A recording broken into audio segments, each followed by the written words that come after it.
کاسێتی سێەم دیوی یەکەم پرسیاری سی دیوانی سەربازی دیوان جەند کەی و کێ دایمەزراند؟ وەڵام حەزرەتی عومەری کوڕی خەتاب خوای لێ ڕازی بێت لە ساڵی 20 کۆچیدا بوو. پرسیاری سیویەک کێ فەرماندە بوو لە ڕزگارکردنی میسردا؟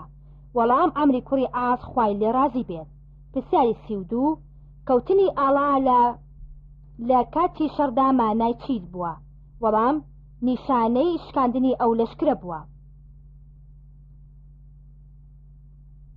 پرسیاری 33 لە ساڵی چەنددا نەهاوەند ڕزگار کرا؟ وەڵام لە ساڵی 19 کۆچیدا. پرسیاری 34 جەنگی نەهاوەند بەچی مەشهورە لە مێژوودا و بۆچی؟ وەڵام بە جەنگی فەتح الفتوح چونکە ڕیشەی دەوڵەتی ساسانیەکان بە یەکجاری تیایدا دەرهات. پرسیاری 35 شاری بەسرا لە ساڵی چەند و لە سەردەمی کێدا دروست کرا؟ وەڵام لە ساڵی 6 لە سەردەمی حەزرەتی عومەری کوڕی خەتاب دروست کرا. پرسیاری 36 خلافەتی حەسەنی کوڕی عەلی چەندەی خایاند؟ وەڵام تەنها ماوەی 6 مانگ. پرسیاری 37 کێ شاری فوستاتی بنیادنا لە وڵاتی میسردا؟ وەڵام ئەمری کوڕی ئاس خوای لێ ڕازی بێت. پرسیاری 37 کەی و لەکوێ حەزرەتی حسەین شەید کرا؟ وەڵام لە ڕۆژی ئاشورا ساڵی 680 زاینی لە کەربەلا. پرسیاری 39 یەکەم کەس کە بەیعەتیدا بە حەزرەتی حسەین کێ بوو؟ وەڵام قەیسی کوڕی ساعدی ئەنساری خوای لێ ڕازی بێت. پرسیاری 40 پایتەختی دەوڵەتی ئەمەویەکان کوێ بوو؟ وەڵام لەشاندادی مەشق لە ئەندەلوسیش قورتوبە بوو. پرسیاری 41 دیوانەکانی دەوڵەت لە سەردەمی ئەمەویەکاندا چی بوو؟ وەڵام دیوانی سەربازی، خەراج و باج، نامەکان. پرسیاری 42 کێ دەوڵەتی ئەمەوی دامەزراند؟ وەڵام معاویەی کوڕی ئەبوو سوفیان. پرسیاری 43 دەوڵەتی ئەمەوی بە ناوی کێوە ناونرا؟ وەڵام بە ناوی ئومەویەی کوڕی عەبدوشەمسەوە ناونرا. پرسیاری 44 یەکەم خەلیفا کە حیمایە و پاسەوانی بۆ خۆی دانا کێ بوو؟ وەڵام معاویەی کوڕی ئەبوو سوفیان بوو. پرسیاری 45 کام کۆمەڵ خلافەتی پشتا و پشت ویراسیان داهێنا؟ وەڵام ئەمەویەکان. پرسیاری 46 پاشا ڕۆمیا هاوسەردەمەکانی حەزرەتی معاویە کێ بوون؟ وەڵام قوستەنتینی دووەم قەستەنتینی چوارەم. پرسیاری 47 وەلیدی کوڕی عەبدولمەلیک چەند ساڵ خەلیفە بووە؟ وەڵام 9 ساڵ و 8 مانگ. پرسیاری 48 کەی حەجاجی کوڕی یوسفی سەقەفی کۆچی دوایی کرد؟ وەڵام لە مانگی شەوالی ساڵی 95 کۆچیدا. پرسیاری 49 عومەری کوڕی عەبدولعەزیز چەند ساڵ خەلیفە بوو؟ وەڵام 2 ساڵ و 5 مانگ و 4 ڕۆژ. پرسیاری 50 عەبدولمەلیکی کوڕی مەروان لە ساڵی چەنددا لەدایک بوو؟ وەڵام لە ساڵی 26 کۆچیدا. پرسیاری 51 ئەماراتەکانی دەوڵەتی ئەمەوی کامانە بوون؟ وەڵام حیجاز، عێراق، دورگەی عەرەب، دەڤەری شام، میسر، سەرووی ئەفریقیا، ئەندەلوس. پرسیاری 52 کێ فەتحی سەرزەمینی ئەندەلوسی کرد؟ وەڵام موسای کوڕی نەسیر. پرسیاری 53 جەنگی ذات العیون بۆ ناونرا؟ وەڵام چونکە تیرهاوێژە موسڵمانەکان بە تیرچاوی هەزاران لە بێباوەڕانیان لە شەڕدا کوێر کردبوو. پرسیاری 54 ڕەنگی ئاڵای ئەمەوی چۆن بوو؟ وەڵام سپی بوو. پرسیاری 55 گەورەترین مزگەوت کە ئەمەویەکان دروستیان کرد کامەیە؟ وەڵام مزگەوتی ئەمەویە لە دیمەشق. پرسیاری 56 عومەری کوڕی عەبدولعەزیز لە پاش کێدا بوو بە خەلیفە؟ وەڵام لە پاش خەلیفە سولەیمانی کوڕی عەبدولمەلیک. پرسیاری 57 ئەمەویەکان چەند خەلیفە بوون لە شام و لە ئەندەلوس؟ وەڵام لە شامدا 13 لە ئەندەلوسیشدا 16 خەلیفە بوون. پرسیاری 58 کام پاشا ئەو کاغەزەی پێغەمبەر درود و سەلامی خوای لەسەر بێ بۆی نارد بێ شەرمانە دڕاندی؟ وەڵام کیسای پاشای ساسانەکان. پرسیاری 59 کام خەلیفە بە پێنجەمین خەلیفەی ڕاشیدین ناسراوە؟ وەڵام خەلیفە عومەری کوڕی عەبدولعەزیز خوای لێ ڕازی بێ. پرسیاری 60 دوا خەلیفەی ئەمەوی لە ئەندەلوسدا کێ بوو؟ وەڵام خەلیفە هاشمی سێم بوو کە موعتەد بالله ناسراوە. پرسیاری 61 یەکەم جوگرافی ناسی موسڵمان کێ بوو؟ وەڵام یعقوبی بوو کە لە کۆتایی سەدەی سێمی کۆچیدا ژیاوە. پرسیاری 62 کەی و لەکوێ هارونە ڕەشید لە دایک بووە؟ وەڵام لە ساڵی 145 کۆچی لە ڕێی نزیکی بەغداد لە دایک بووە. پرسیاری 63 یەکەم خەلیفەی عەباسی کێ بوو؟ وەڵام ئەبوولعەباسی سەفاح بوو. پرسیاری 64 دوا خەلیفەی عەباسی کێ بوو؟ وەڵام خەلیفە معتصم بالله بوو. پرسیاری 65 خەلیفە مەأمون کوڕی کام خەلیفە بوو؟ وەڵام کوڕی هارون ڕەشید و برای خەلیفە ئەمین بوو. پرسیاری 66 هارون ڕەشید لە ژیاندا چەند حەجی کردووە؟ وەڵام 9 جار حەجی کردووە. پرسیاری 67 کەی ئەبوو جەعفەری مەنسوور بوو بە خەلیفە؟ وەڵام لە ساڵی 754 زاینیدا. پرسیاری 68 کەی و لەکوێ ئەبوو جەعفەری مەنسوور کۆچی دوایی کردووە؟ وەڵام لە حەجدا 158 کۆچی. پرسیاری 69 گەورەترین و یەکەمین وەزیری خەلیفە هارون کێ بوو؟ وەڵام یەحیای بەرمەکی بوو. پرسیاری 70 لە سەردەمی هارون ڕەشیددا پاشای فەڕەنسا کێ بوو؟ وەڵام پاشا شەرلمانی کوڕی باین بوو. پرسیاری 71 لە سەردەمی عەباسیدا لە میسردا چ دەوڵەتێک هەبوو؟ وەڵام دەوڵەتی مەمالیک بوو. پرسیاری 72 کەی دەوڵەتی سەلجوقی هەڵوەشایەوە؟ وەڵام لە ساڵی 490 کۆچی بەدەستی خوارزمشا. پرسیاری 73 کام خەلیفە و لە ساڵی چەنددا شاری بەغدای بنیادنا؟ وەڵام خەلیفە ئەبوو جەعفەری مەنسوور لە ساڵی 762 زاینیدا. پرسیاری 74 عەباسیەکان کەی دەوڵەتیان دامەزراند؟ وەڵام لە ساڵی 132 کۆچیدا. پرسیاری 75 دەوڵەتی عوسمانی چەند ساڵ بەردەوام بوو؟ وەڵام 523 ساڵ بەردەوام بوو. پرسیاری 76 دەوڵەتی عەباسی بە ناوی کێوە ناونرا؟ وەڵام بە ناوی عەباسی کوڕی عەبدولموتەلیب خوای لێ رازی بێت. پرسیاری 77 کەی مەغۆلەکان شاری بەغدادیان داگیر کرد؟ وەڵام لە ساڵی 656 زاینیدا. پرسیاری 78 لەشکری ئیسلام کە ساسانیەکانی ڕووخاند بە فەرماندەی کێ و ژمارەیان چەند بوو؟ وەڵام بە فەرماندەی خالیدی کوڕی وەلید ژمارەیان 18000 کەس بوو. پرسیاری 79 کێ بەردەڕەشەکەی کەعبەی پیرۆزی دزی و کەی بوو؟ وەڵام قەرامتەت دزیان لە ساڵی 920 زاینیدا 22 ساڵ شاردیانەوە. پرسیاری 80 کەی و کێ پایتەختی لە بەغدادەوە گواستەوە بە سامەرا؟ وەڵام خەلیفە معتەسەمی عەباسی لە ساڵی 836 زاینیدا. پرسیاری 81 کێ مەدرسەی مستەنسەرەی بەغدادی دامەزراند؟ وەڵام خەلیفە مستەنسەر باللای عەباسی. پرسیاری 82 ژمارەی خەلیفەی عەباسیەکان چەند بوو؟ وەڵام 37 خەلیفە بوو. پرسیاری 83 کام کۆمەڵ فیتنەی خەلق القورئانیان هێنایە کایەوە؟ وەڵام کۆمەلەی معتەزیلە. پرسیاری 84 کێ بەیت الحکمەتی دامەزراند ئیشی چی بوو؟ وەڵام خەلیفە مەأمون بۆ وەرگێڕانی بەرهەمی زمانەکانی تر بە تایبەتی یۆنانی. پرسیاری 85 ژمارەی سوڵتانەکانی عوسمانیەکان چەند بوو؟ وەڵام 37 سوڵتان بوو. پرسیاری 86 کێ دەوڵەتی عوسمانی دامەزراند و کەی بوو؟ وەڵام عوسمانی کوڕی ئەرگەغرول لە ساڵی 1281 زاینیدا. پرسیاری 87 کێ فەتحی قوستەنتینیەی کرد کەی بوو؟ وەڵام سوڵتان محەممەدی فاتح لە ساڵی 1453 زاینیدا. پرسیاری 88 کێ و کەی دەوڵەتی فاتمی لە میسر ڕووخاند؟ وەڵام سەلاحەددینی ئەیوبی لە ساڵی 1970 زاینیدا. پرسیاری 89 سەلاحەددینی ئەیوبی ناوی چیە و لەکوێ لەدایک بووە؟ وەڵام ناوی یوسفی کوڕی ئەیوبە و لە تکریت لە دایک بووە. پرسیاری 90 کێ ڕێبازی نەقشبەندی دامەزراند لە کوردستاندا؟ وەڵام مەولانە خالیدی نەقشبەندی خوای لێ رازی بێ. پرسیاری 91 کێ و کەی جەماعەت الموسلیمەی لە پاکستان دامەزراند؟ وەڵام ئەبوولئەعلای مەودودی خوای لێ رازی بێ. پرسیاری 92 ئەو کەڵە پیاوە لیبیەی کە ئیتالیەکان ئەعدامیان کرد چێ بوو؟ وەڵام عومەری کوڕی خەتاب بوو خوای لێ رازی بێ. پرسیاری 93 کەی خلافەتی ئیسلامی هەڵوەشێنرایەوە؟ وەڵام لە ساڵی 1924 زاینیدا. پرسیاری 94 کێ زانکۆی ئەزهەری لە میسر دامەزراند و کەی بوو؟ وەڵام خەلیفە مەعزەدین اللای ڤاگمی لە ساڵی 1972 زاینیدا. پرسیاری 95 کەی ئیمام حەسەن البەنا شەید کرا؟ وەڵام لە شوباتی ساڵی 1949 زاینیدا. پرسیاری 96 کەی شۆڕشگەری مسلمانی کورد شێخ سەعیدی پیران لەدادرا؟ وەڵام 1925 زاینی. پرسیاری 97 ئەو مێژوونووسە کوردەکێیە کە کتێبی وەفیات الئەعیانی داناوە؟ وەڵام ئیبن خەلەکان. پرسیاری 98 مزگەوتی ئایا سۆفیا کە کەنیسە بوو کێ کردی بە مزگەوت؟ وەڵام سوڵتان محەممەدی عوسمانی لە ئەستەنبوڵ. پرسیاری 99 کێ کۆمەڵی عروەت الوثقی دامەزراند؟ وەڵام جەمالەددینی ئەفغانی. پرسیاری سەد کێ بانگەشەی کرد بۆ دامەزراندنی زانکۆیەکی گەورە بە ناوی زەهراو لە تورکیا؟ وەڵام بەدیعوزەمان سەعیدی نەورەسی.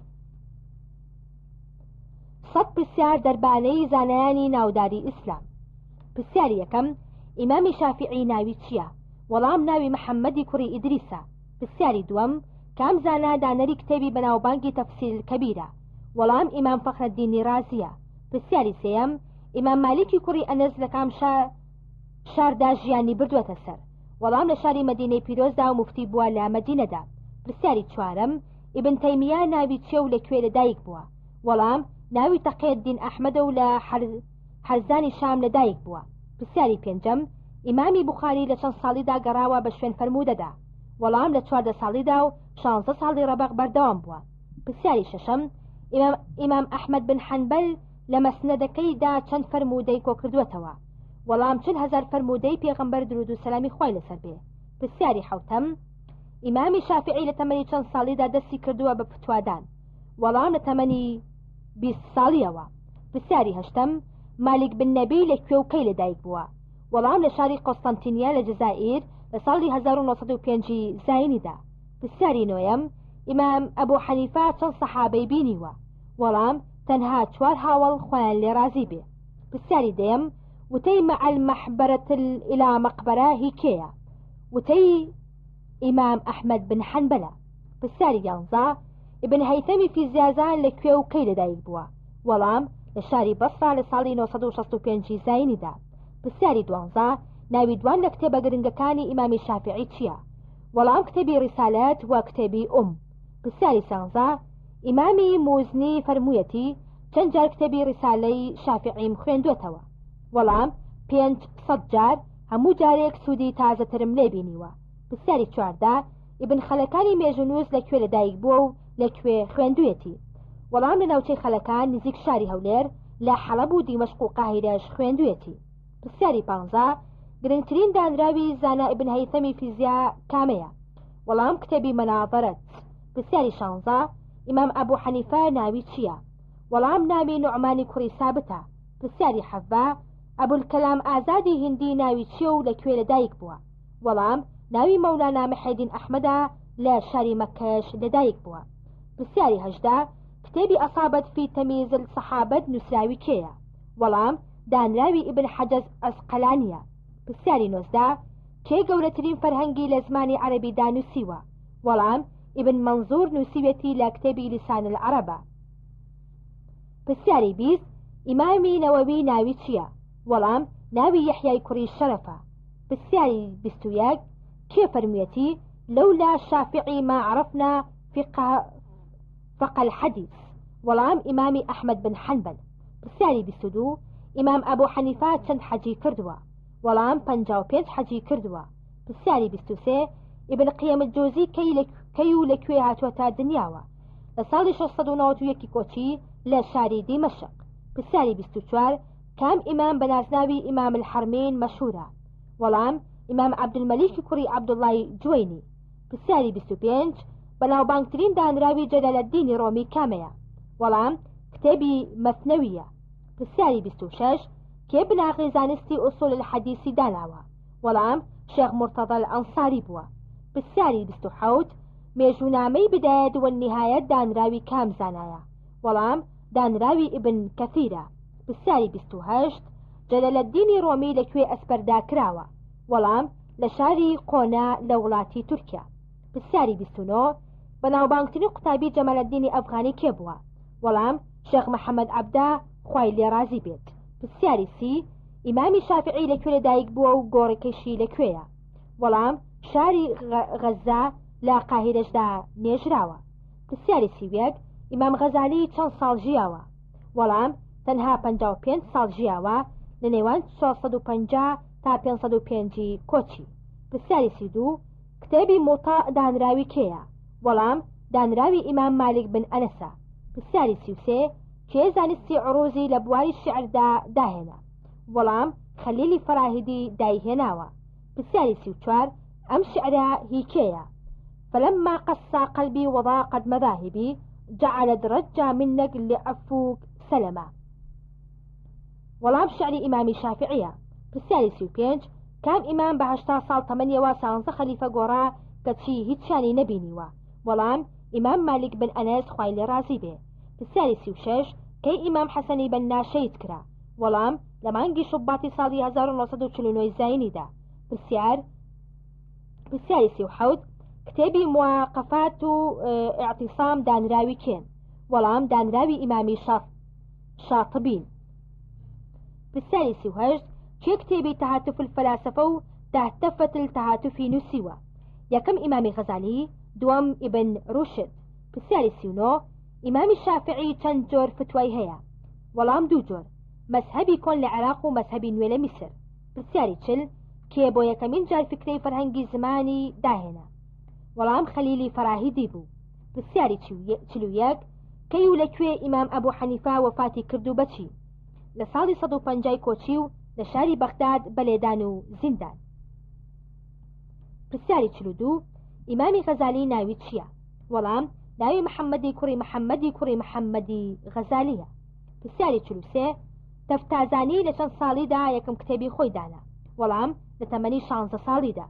پرسیاری 44 ئیمامی رازی لە فێربوونی کام جۆر زانست پەشیمانی دەربڕیوە؟ وەڵام لە فێربوونی زانستی کەلام. پرسیاری 45 ژمارەی کتێبە دانراوەکانی ئیمامی غەزالی خوای لێ رازی بێ دەگاتە چەندە؟ وەڵام زیاتر لە 228 کتێب. پرسیاری 46 جەلالەددینی سیوطی لە چەند ساڵیدا هەموو قورئانی لەبەر کردووە؟ وەڵام لە تەمەنی 8 ساڵیدا. پرسیاری 47 زانا تەفتازانی لە سەردەمی کوێدا ژیاوە؟ وەڵام لە سەردەمی تەیموری لە لنگدا ژیاوە. پرسیاری 48 لە چەند ساڵیدا ئیمامی غەزالی هەموو قورئانی لەبەر کردووە؟ وەڵام لە تەمەنی 9 ساڵیدا. پرسیاری 49 زانا ئیبن حەجەز لای چەند مامۆستا دەرسی خوێندووە؟ وەڵام لای 6 مامۆستا خوێندوێتی. پرسیاری 50 چەند زانا شەرحی چاکیان لەسەر کتێبی ئەلئەحیائی ئیمام غەزالی نووسیوە؟ وەڵام 2 زانا ئیبن جۆزی و ئیبن یونس هیدی کەش. پرسیاری 51 ئەبولکەلام ئازادی هیندی چەند کتێبی داناوە؟ دا گرنگترینیان کامەیە؟ وەڵام 51 کتێبی داناوە، گرنگترینیان کتێبی تەرجومانە القورئانە. پرسیاری 52 کێ دانەری کتێبی کامل فی تاریخە؟ وەڵام ئیبن الئەسیری مێژونوس کە ناوی عەزەدینە. پرسیاری 53 ئیمامی بوخاری کەی و لەکوێ لەدایک بووە؟ وەڵام لە ساڵی 1944 زاینی لە بوخاری لەدایک بووە. پرسیاری 54 ئیمامی نەوەوی چەند ساڵ لە شاری دیمەشقدا ژیاوە؟ وەڵام 28 ساڵ ژیاوە. پرسیاری 55 ناوی دوان لە دانراوە گرنگەکانی سید قوطب چییە؟ وەڵام في ضلال القرآن و تصوير الفني في القرآن. پرسیاری 56 ابن الأسیر چەند خەلیفەی عەباسی بینیوە؟ وەڵام لە سەردەمی 5 خەلیفەی عەباسی داژیاوە. پرسیاری 57 گۆڕی جەلالەددینی سیوطی لەکوێیە؟ وەڵام لە شاری قاهرەیە. پرسیاری 58 کتێبی ئەحمەدی هی کێیە و بۆ کێی نووسیوە؟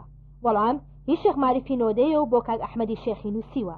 پرسیاری 59 کتێبی مەجموع لە زانیاری فیقە دانراوی کێیە؟ وەڵام دانراوی ئیمامی نەوەویە. پرسیاری 60 ئیمامی بوخاری چۆنی ختمی قورئانی پیرۆزی کردووە؟ وەڵام هەر 3 شەو جارێک ختمی کردووە. پرسیاری 61 محەممەدی کوڕی یەحیا چی فەرمووە لەبارەی ئیمامی غەزالیەوە؟ وەڵام غەزالی شافعی دووەمە. پرسیاری 62 ئیمامی سیوطی چەند کتێبی نووسیوە؟ وەڵام نزیکەی 600 کتێب. پرسیاری 63 ئیبن خەلدون لەکوێ لەدایک بووە و لەکوێشدا مردووە؟ وەڵام لە تونس لەدایک بووە، لە قاهیرەشدا وەفاتی کردووە. پرسیاری 64 زانا ئیبن حەجەز چەند ساڵ قازەتی کردووە؟ وەڵام ماوەی 21 ساڵ. پرسیاری 65 ئەو کتێبەی لەبارەی عەقیدەت و مەولەوی نووسیوێتی کامەیە؟ وەڵام کتێبی عەقیدەی مەڕزیەیە کە بە شیعر دایناوە. پرسیاری 66 ئیمامی شافعی لەبارەی ئیمامی ئەبوو حەنیفە چی فەرمووە؟ وەڵام فەرموویەتی الناس في الفقة عيال على ابن حنيفة. پرسیاری 67 کام ئیمام بوو لەسەر کتێبی خەلق القورآن زۆر ئازاردرا؟ وەڵام ئیمام ئەحمەد بن حەنبەل. پرسیاری 68 ئیمام ئەشعەری لەنەوەی کێیە و کەی لەدایک بووە؟ وەڵام لەنەوەی ئەبوو موسای ئەشعەریە و لە ساڵی 170 کۆچی لە بەسرا لەدایک بووە. پرسیاری 69 بەناوبانگترین خەتیب لەم سەردەمەدا کێیە؟ وەڵام شێخ عەبدولحەمید کۆشک لە میسر. پرسیاری هەفتە ئیمام مالک بە چەند ساڵ کتێبی مۆڵتای نووسیوە؟ بە چ ساڵ؟ پرسیاری هەفتە و یەک کتێبی ئەحکام الدنیا والدین هی کێیە؟ وەڵام دانراوی عەلی بن محەممەد مارودیە. پرسیاری هەفتە و دوو چەند زانا بە ناسناوی ئیبن هاشم بەناوبانگن؟ وەڵام خاوەنی سیرەی ئیبن هاشم، خاوەنی کتێبی قەترن نەدا. پرسیاری هەفتە و سێ ئیبن بەتوتا چەند گەشتی کردووە و چەندی خایاندووە؟ وەڵام 3 گەشت نزیکەی 29 ساڵی پێچووە. پرسیاری هەفتە و چوار بەناوبانگترین کتێبی ئیبن جوزی کامەیە و چەند بەرگە؟ وەڵام کتێبی مەرئەت الزەمان فی تاریخ الأعیانە کە 40 بەرگە. پرسیاری هەفتە و پێنج ئیبن سینا لەکوێ لەدایک بووە و بەناوبانگترین کتێبیشی کامەیە؟ وەڵام لە بوخارە لەدایک بووە، کتێبی قانون لە بواری پزیشکیدا. پرسیاری هەفتە و شەش کام زانا بوو لە کاتی گیانەڵەدا داوای کردووە شتێ فێر بێ؟ وەڵام زانا ئەبوو ڕەیحانی بێرونی بووە. پرسیاری هەفتە و حەوت زانا مارودی خاوەنی کتێبی ئەلئەحکام سوڵتانیە چەند ژیاوە؟ وەڵام 88 ساڵ ژیاوە. پرسیاری هەفتە و هەشت بەرهەمەکانی سەعیدی نەورەسی بە گشتی ناویان چییە؟ وەڵام ناویان پەیامەکانی نورە.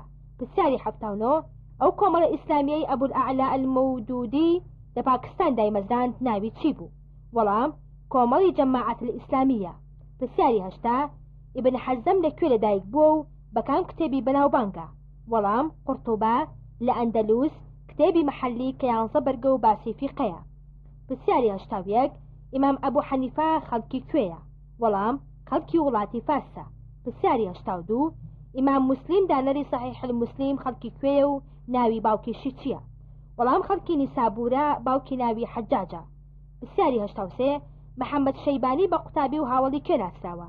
وەڵام بە قوتابی و هاوڵی ئەبوو حەنیفە ناسراوە. پرسیاری هەشتا و چوار کام زانا بە نازناوی سوڵتان العولەما بەناوبانگە؟ وەڵام عەز بن عەبدوسەلام. پرسیاری هەشتا و پێنج ابن جەریر الطەبری لەکوێ لەدایک بووە؟ لەکوێش وەفاتی کردووە؟ لە شاری ئامل لە ئێران لەدایک بووە، لە بەغدادیش وەفاتی کردووە. پرسیاری هەشتا و شەش ئەو گۆڤارەی جەمالەددینی ئەفغانی و محەممەد عەبدە پێکەوە دەریان کرد کامەیە؟ وەڵام گۆڤاری ئەروەت الوفقا لە پاریس دەریان کرد. پرسیاری هەشتا و حەوت کتێبی تەشریع جەنائی فی الئیسلام کێ دایناوە؟ وەڵام شەهید عەبدولقادر عەودا دایناوە. پرسیاری هەشتا و هەشت ئیمام بەنا وتوێتی گەر ئەتەوێ سەحابە ببینی سەیری کوێ بکە؟ وەڵام سەیری شێخ ئەمجەد زەهاوی بکە. پرسیاری هەشتا و نۆ کام زانای کوردی هاوچەرخ زۆرترین بەرهەمی ئیسلامی نووسیوە؟ وەڵام مەلا عەبدولکەریمی مودەڕیس. پرسیاری نەوەت کتێبی عەقد الفەرید دانراوی کێیە و چەند بەشە؟ وەڵام دانراوی ئیبن عەبدڕیە 25 بەشە و هەر بەشەی ناوناوە بە جەوهەرە. پرسیاری نەوەت و یەک عەبدولقادری گەیلانی لەکوێ لەدایک بووە و کام کتێبی زۆر بەناوبانگە؟ وەڵام لە گەیلان لە ئێران، کتێبی فەتح الرەبانی کە پڕ لە ئامۆژگاریە. پرسیاری نەوەت و دوو تەفسیری ڕۆح المەعانی دانراوی کێیە؟ وەڵام دانراوی محەممەد ئالوسیە کە موفتی عێراق بووە. پرسیاری نەوەت و سێ کام فەیلسوف لە دوای ئەرستۆ بە معەلم الثانی بەناوبانگە؟ وەڵام ئەبوو نەسری فارابی خاوەنی کتێبی مەدینەت الئەفزەلیە. پرسیاری نەوەت و چوار ئیمامی نیسائی لەکوێ لەدایک بووە و لەکوێش وەفاتی کردووە؟ وەڵام لە نەساء لە خوڕاسانی ئێران هاتووەتە دنیا و لە مەککە وەفاتی کردووە. پرسیاری نەوەت و پێنج کام کتێبی ئیمام عەلی خوای لێ ڕازی بێت زۆر مەشهورە و کێ کۆی کردوێتەوە؟ وەڵام کتێبی نەهج البەلاغە شەریف ڕاضی کۆی کردوێتەوە. پرسیاری نەوەت و شەش کتێبە بەناوبانگەکەی ئیبن خەلەکان ناوی چییە؟ وەڵام وەفیات الأعیان و ئەبناء الزەمان. پرسیاری نەوەت و حەوت کام زانای ئیسلامی لە بیرکاریدا بلیمەت بووە و لە کیمیادا کێ بلیمەت بووە؟ وەڵام خوارزمی، لە کیمیاشدا جابری کوڕی حەیان. پرسیاری نەوەت و هەشت ئەو کتێبە گرنگەی محەممەد غەزالی دەربارەی ژیانی پێغەمبەر درود و سلامی خوای لەسەر بێ دایناوە ناوی چییە؟ وەڵام فقەی سیرە، شایانی باسا محەممەد سەعید ڕەمەضان بوتیش بە هەمان ناوەوە کتێبێکی داناوە. پرسیاری نەوەت و نۆ کام زانا لە بواری زانستی بەلاغا زۆر باڵا دەست بووە؟ وەڵام عەبدولقادری جەرجانی خاوەنی کتێبی دەلائل الأعجازە. پرسیاری سەد کتێبی حاد الأرواح فی بلاد ئەفراح هی کێیە و باسی چی دەکات؟ وەڵام دانراوی ئیبن قیم الجوزیە باسی باش دەکات. هەفتا پرسیار دەربارەی ئافرەتانی موسڵمانی ناودار.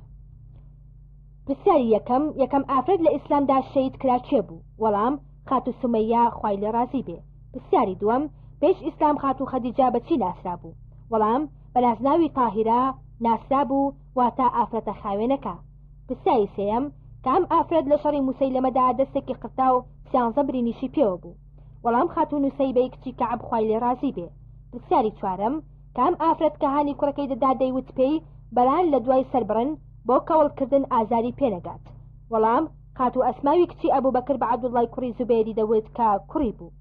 پرسیاری پێنجەم یەکەم ئافرەت کە ئیمانی هێنا بە پێغەمبەر درود و سەلامی خوای لەسەر بێ کێ بوو؟ وەڵام خاتو خەدیجەی کچی خوەیلیدی خێزانی پێغەمبەر درود و سەلامی خوای لەسەر بێ. پرسیاری شەشەم کام خێزانی پێغەمبەر بوو هەر لە ژیاندا کفنی بۆ خۆی حازر کرده بوو؟ وەڵام خاتو زەینەبەی کچی جەحش بوو خوای لێ ڕازی بێ. پرسیاری حەوتەم لە قورئاندا شایەتی لەسەر داوێن پاکی یەکێک لە خێزانەکانی پێغەمبەر درود و سەلامی خوای لەسەر بێ بە درێژی دراوە کامەیە؟ وەڵام خاتو عایشەی کچی ئەبوو بەکر خوای لێ ڕازی بێ لە مەسەلەی ئەو بوختانەی کە بۆیان هەڵبەست بوو. پرسیاری هەشتەم دووەم ئافرەت کە مسلمان بوو کێ بوو؟ وەڵام الفەضل بوو کە خێزانی عەباسی مامی پێغەمبەر بوو درود و سەلامی خوای لەسەر بێ. پرسیاری نۆیەم ئەبوو جەهل بە زلەیەکی گوێی کام ئافرەتی قڵشاند و گوارەکەی لە گوێی خستە خوارەوە؟ وەڵام خاتو ئەسمای کچی ئەبوو بەکر بوو خوای لێ ڕازی بێ.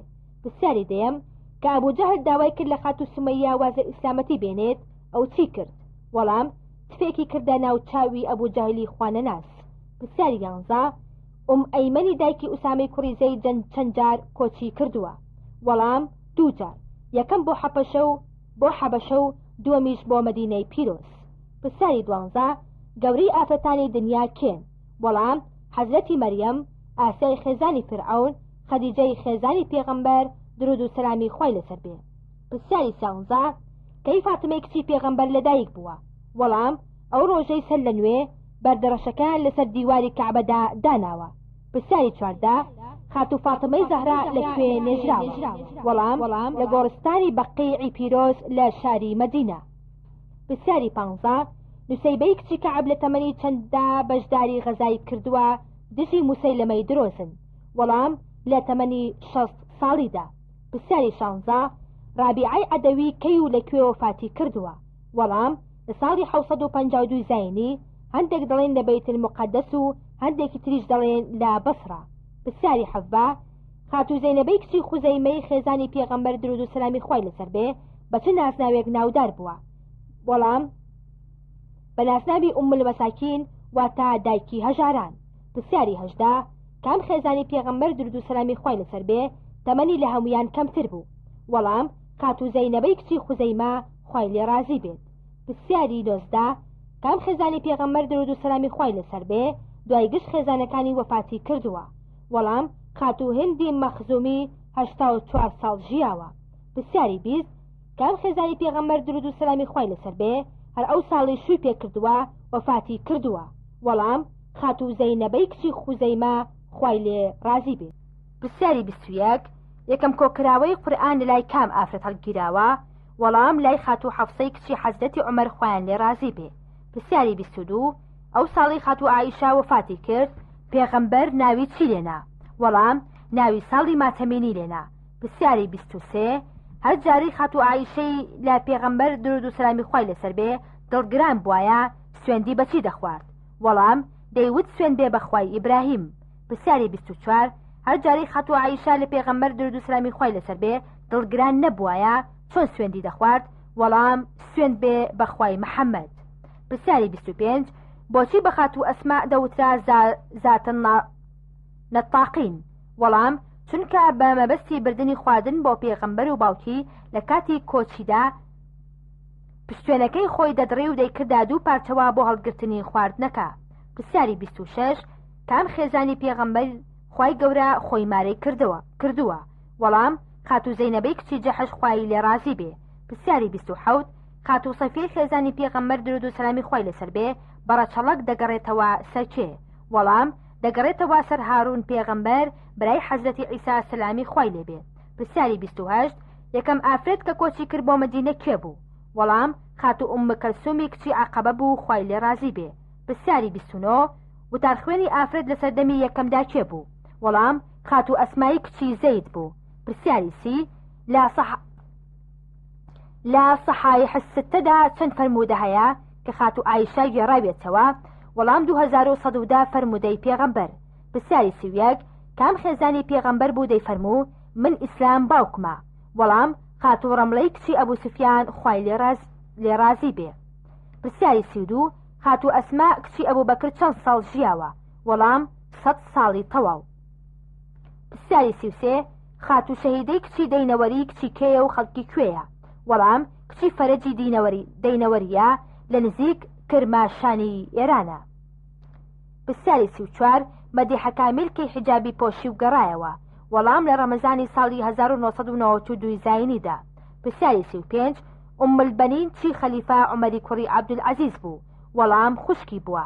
پرسیاری 36 ئەو خوشکە هەڵەبجەیەی کە 24 جزمی قورئانی لەبەر بوو لە کیمیابارانی هەڵەبجەدا شەید کرا کێ بوو؟ وەڵام خوشکە ڕۆژگار کچی مامۆستا ساڵح هەژارز بوو. پرسیاری 37 کام ئافرەت لە غەزای خەندەقدا ڕەشماڵەکەی کرد بووە جێگەی تیمارکردنی برینداران؟ وەڵام خاتو ڕوفیدەی ئەنساری بوو خوای لێ ڕازی بێ. پرسیاری 38 پێغەمبەر درود و سەلامی خوای لەسەر بێ بە کێی دەفەرموو ئەوە پاشماوەی کەسوکاری منە؟ وەڵام بە خاتو ئەیمەن خوای لێ ڕازی بێ. پرسیاری 39 شعری فلتلتحلو والحياة مريرات ولتلك ترضى والأنام غضاب هی کێیە؟ شعری خاتو رابعی عەدەویە. پرسیاری 40 خاتو خورشیدە مەریوانی شاعری ناساوی کورد کچی کێیە؟ وەڵام کچی شێخ ماریفی کەولۆسە. پرسیاری 41 عادیلە خانم ژنی کێ بوو نیشتەجەی کوێ بوو؟ وەڵام ژنی وەسمان پاشای جاک بووە لە هەڵەبجێش ژیاوە. پرسیاری 42 سەفیەی کچی عەبدولموتەلیب چی پێغەمبەر بووە درود و سەلامی خوای لەسەر بێ؟ وەڵام خوشکی حەمزە بووە وا تاپوری پێغەمبەر بووە. پرسیاری 43 کام ئافرەتی بەخشندا وتوێتی گەر ڕەزیلی کراسێک بواە ئەوە هەرگیز لەبەرم نەدەکرد؟ وەڵام خاتو ئومبەنین خوشکی عومەری کوڕی عەبدولعەزیز. پرسیاری 44 کێ وتوێتی چۆن عەیبە و خراپەکانتان دەشارنەوە حەق وایە هەروایش چاکەکانتان بشارنەوە؟ وەڵام خاتو رابعی عەدەوی وتوێتی. پرسیاری 45 ڕوقیە و ئومە کەلسوم کچانی پێغەمبەر چەند جار بەشوو دراون؟ وەڵام 2 جار. یەکەم دراون بە عوتبەت و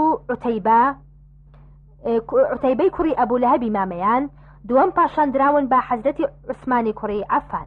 پرسیاری 46 پێغەمبەر درود و سەلامی خوای لەسەر بێ بەکەی دەفەرموو گەر تۆ ڕازی بیت خوا ڕازیە، گەر تۆ تووڕە بیت ئەوە خوای گەورەش تووڕەیە. وەڵام بە خاتو فاتمەی کچی خوای لێ ڕازی بێ. پرسیاری 47 سوورەتی مجادلە لەبارەی کام ئافرەتەوە هاتووەتە خوارەوە؟ وەڵام لەبارەی خاتو خەولەی کچی سوعلەبە خوای لێ ڕازی بێ.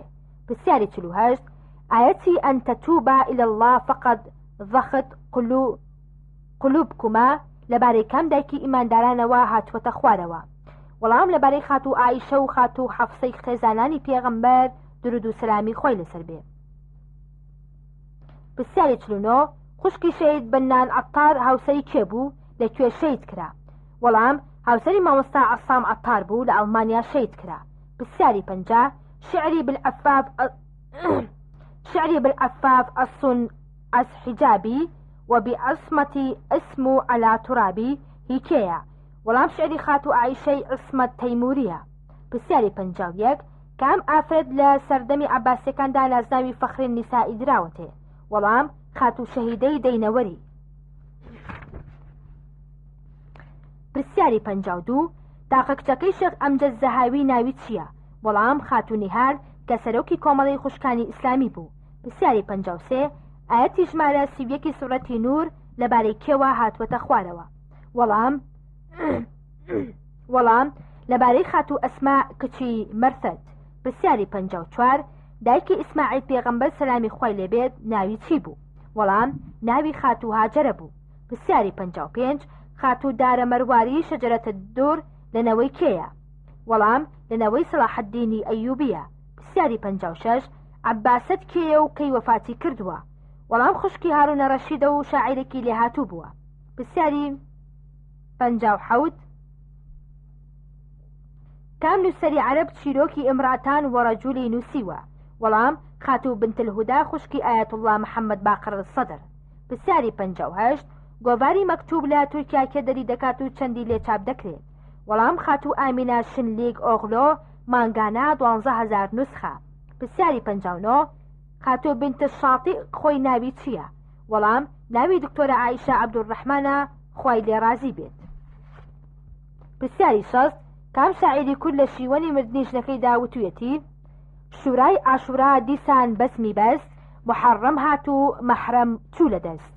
وەڵام مەولەوی سەید عەبدوڕەحیمی تاوگۆزی. پرسیاری 61 خاتوو سارای ژنی ئیبراهیم پێغەمبەر دایکی کام پێغەمبەرە؟ وەڵام دایکی ئیسحاق پێغەمبەرە سەلامی خوای لێبێ.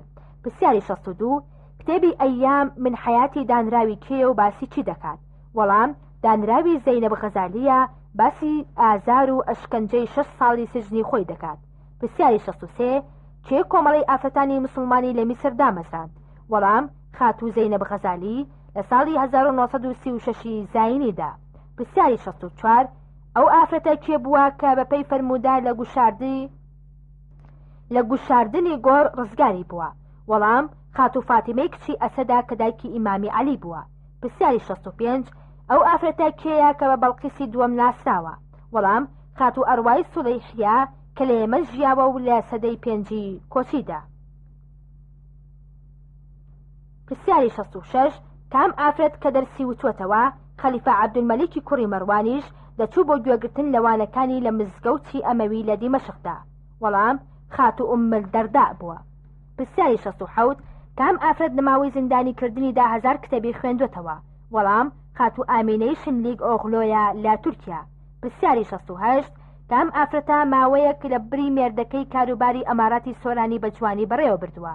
وەڵام خاتوو خانزادی کچی حەسەن بەگ کە هاوسەری میری سۆران بووە. پرسیاری 69 کێیا لە تەمەنی 6 ساڵیدا وتویەتی ئارام بگرم لەسەر برسێتی ئەم دنیاە باشترە لەوەی دووچاری ئاگری دۆزەخ ببم بەهۆی خواردنی حرامەوە؟ وەڵام ڕابیعەی عەدەوی خوای لێ رازی بێت.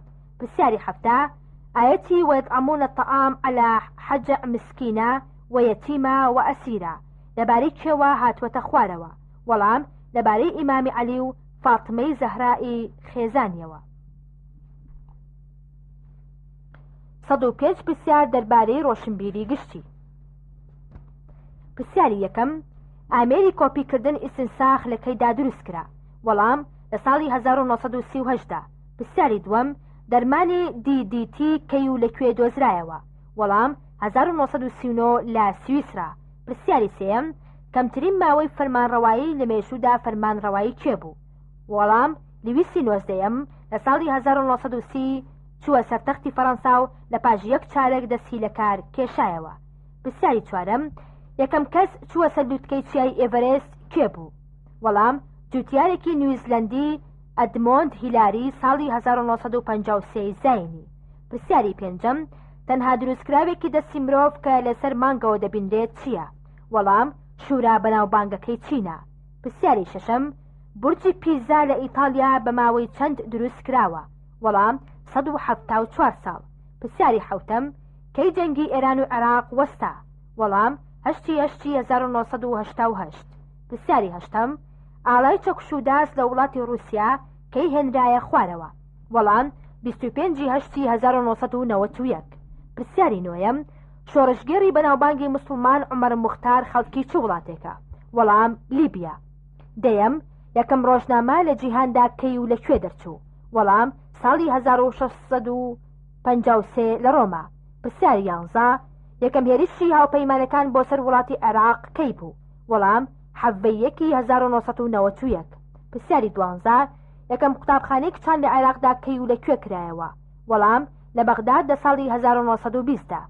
پرسیاری 13 بۆجی ئیڤڵ کەی دروست کرا؟ وەڵام 1887. پرسیاری 14 ئەو درەختە کامەیە لە جیهاندا بە هێمای ئاشتی دادەنرێت؟ وەڵام درەختی زەیتون. پرسیاری 15 زانا و بیریاری مسلمان محەممەد غەزالی کەی و لەکوێ کۆچی دوایی کردووە؟ وەڵام لە ساڵی 1996 1996 لە سعودیا. پرسیاری 16 یەکەم کەس کە میکرۆبی سیلی دۆزیەوە ناوی چی بوو؟ وەڵام ڕۆبەرت کوخ. پرسیاری 17 یەکەم فلیمی سینەمایی لە جیهاندا کەی نیشاندرا؟ وەڵام 1902. پرسیاری 18 تەلەڤیزیۆنی بەغداد لە ساڵی چەنددا دامەزرا؟ وەڵام 1956.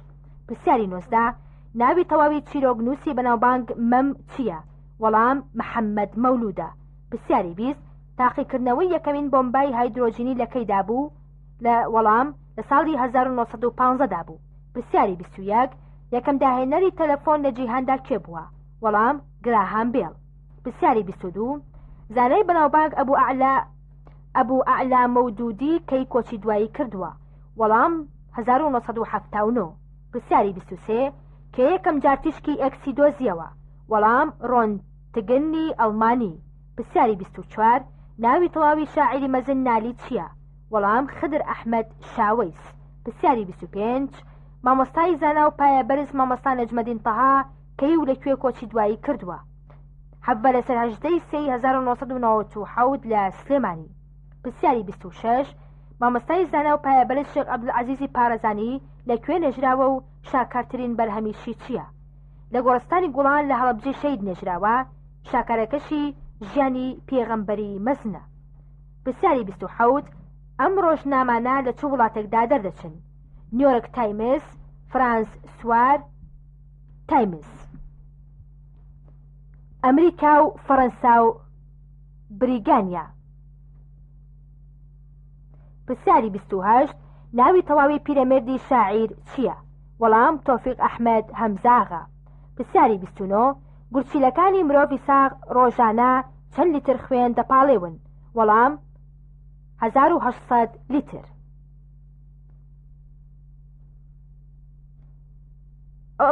ئەم ڕۆژنامانە لە چ وڵاتێکدا دەردەچن؟ نیویۆرک تایمز، فرانس سوار تایمز، وەڵام لە ئەمریکا و فەڕەنسا و بەریتانیا. پرسیاری 30 هەسارەی زوهرە چەند ڕۆژ جارێک دەوری خۆر دەداتەوە؟ وەڵام 225 ڕۆژ. پرسیاری 31 گەورەترین وڵات لە ڕووی ڕووبەرەوە چ وڵاتێکە؟ وەڵام رووسیا. پرسیاری 32 بەرزترین تاڤگا لە جیهاندا ناوی چیە و لە چ وڵاتێکە؟ وەڵام ئینجل لە فەنزویلا. پرسیاری 33 مانای ئەم زاراوانە چییە؟ پاتریۆت، فۆرماسیۆن، ناتریالیزم. وەڵام پاتریۆت واتە وڵات پارێز، فۆرماسیۆن واتە پێکهێنان، ناتریالیزم واتە سروشتی. پرسیاری 34 چرترین شار و چرترین وڵات لە ڕووی دانیشتوانەوە چ شار و وڵاتێکە؟ وەڵام شاری تۆکیۆ و وڵاتی چین. پرسیاری 35 کێ حاسبەی ژمێریاری داهێنا؟ وەڵام باسکالی زانە. پرسیاری 36 ناوی تەواوی ئیمام بوخاری چییە؟ وەڵام محەممەدی کوڕی ئیسماعیلە. پرسیاری 37 کتێبە بەناوبانگەکەی ئیمامی مالک کە بە شیعر نووسیوێتی لە بواری نەحوودا ناوی چییە؟ وەڵام فیەت ئیبن مالک. پرسیاری 38 یەکەم خولی تۆپی پێ لە جیهاندا لەکوێ کرایەوە؟ وەڵام لە ئینگلتەرا لە ساڵی 1966دا. پرسیاری 39 یەکەم یاری کە ناوبژیوان شاوری تیادا بەکارهێنرا لە نێوان چێ تیپێکدا بوو؟ وەڵام تیپی نۆتنگهام فۆرست لەگەڵ شیڤلدی ئینگلیزیدا.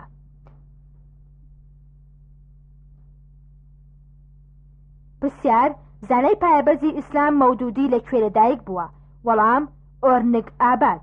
پرسیاری 41 خاوەنی ئەم قسە کێیە؟ یەکێک لە تاوانەکانم ئەوەیە خەم بۆ کوردستان دەخۆم. وەڵام مامۆستا سەعید نەورەسی. پرسیاری 42 ئەو شعرە کامەیە نیوەی دێڕی دووەمی شعری پێغەمبەرە و لە خەودا بە خاوەنی شعرەکەی وتووە مەولایە صەلی وەسەل دائیمان ئابەدا على حبيبك خير خلقي كلهم. پرسیاری 43 نووسەری ئەم کتێبانە کێیە؟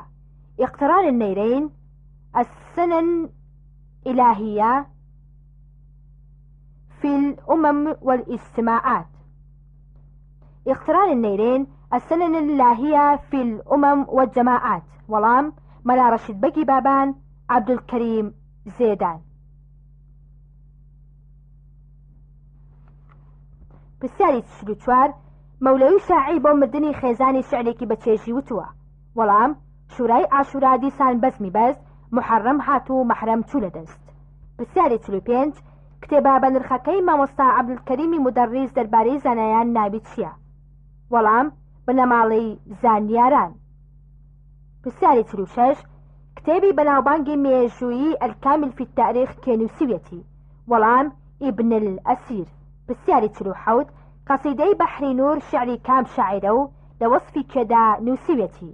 وەڵام مەحوی لە ستایشی پێغەمبەردا.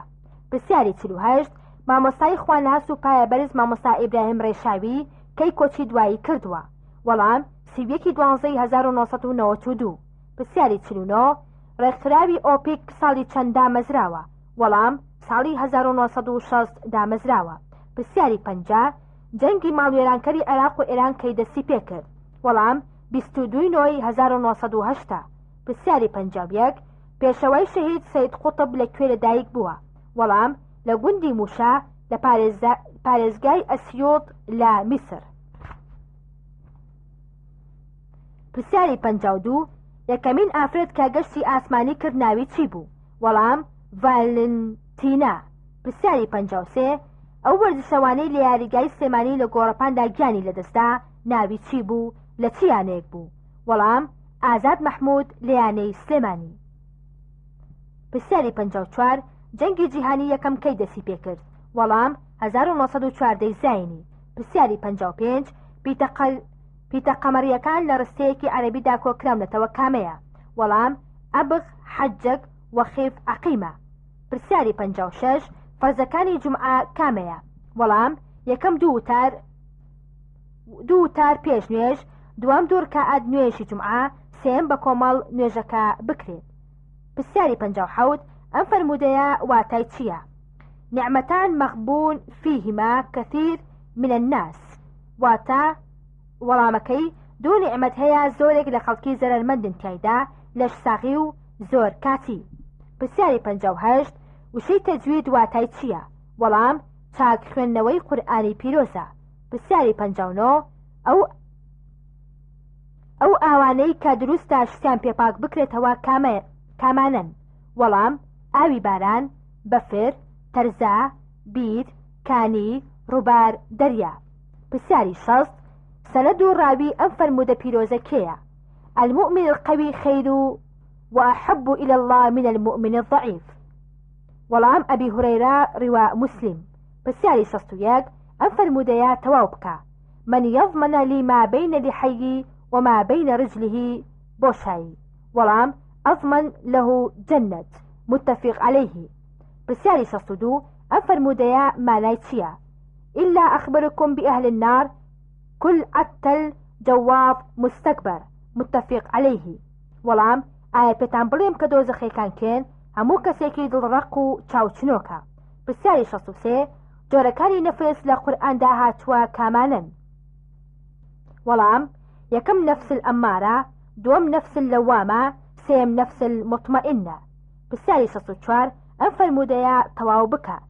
إن الله يدافع عن الذين آمنوا إن الله لا يحب بۆشایی. وەڵام كل خوان كفور.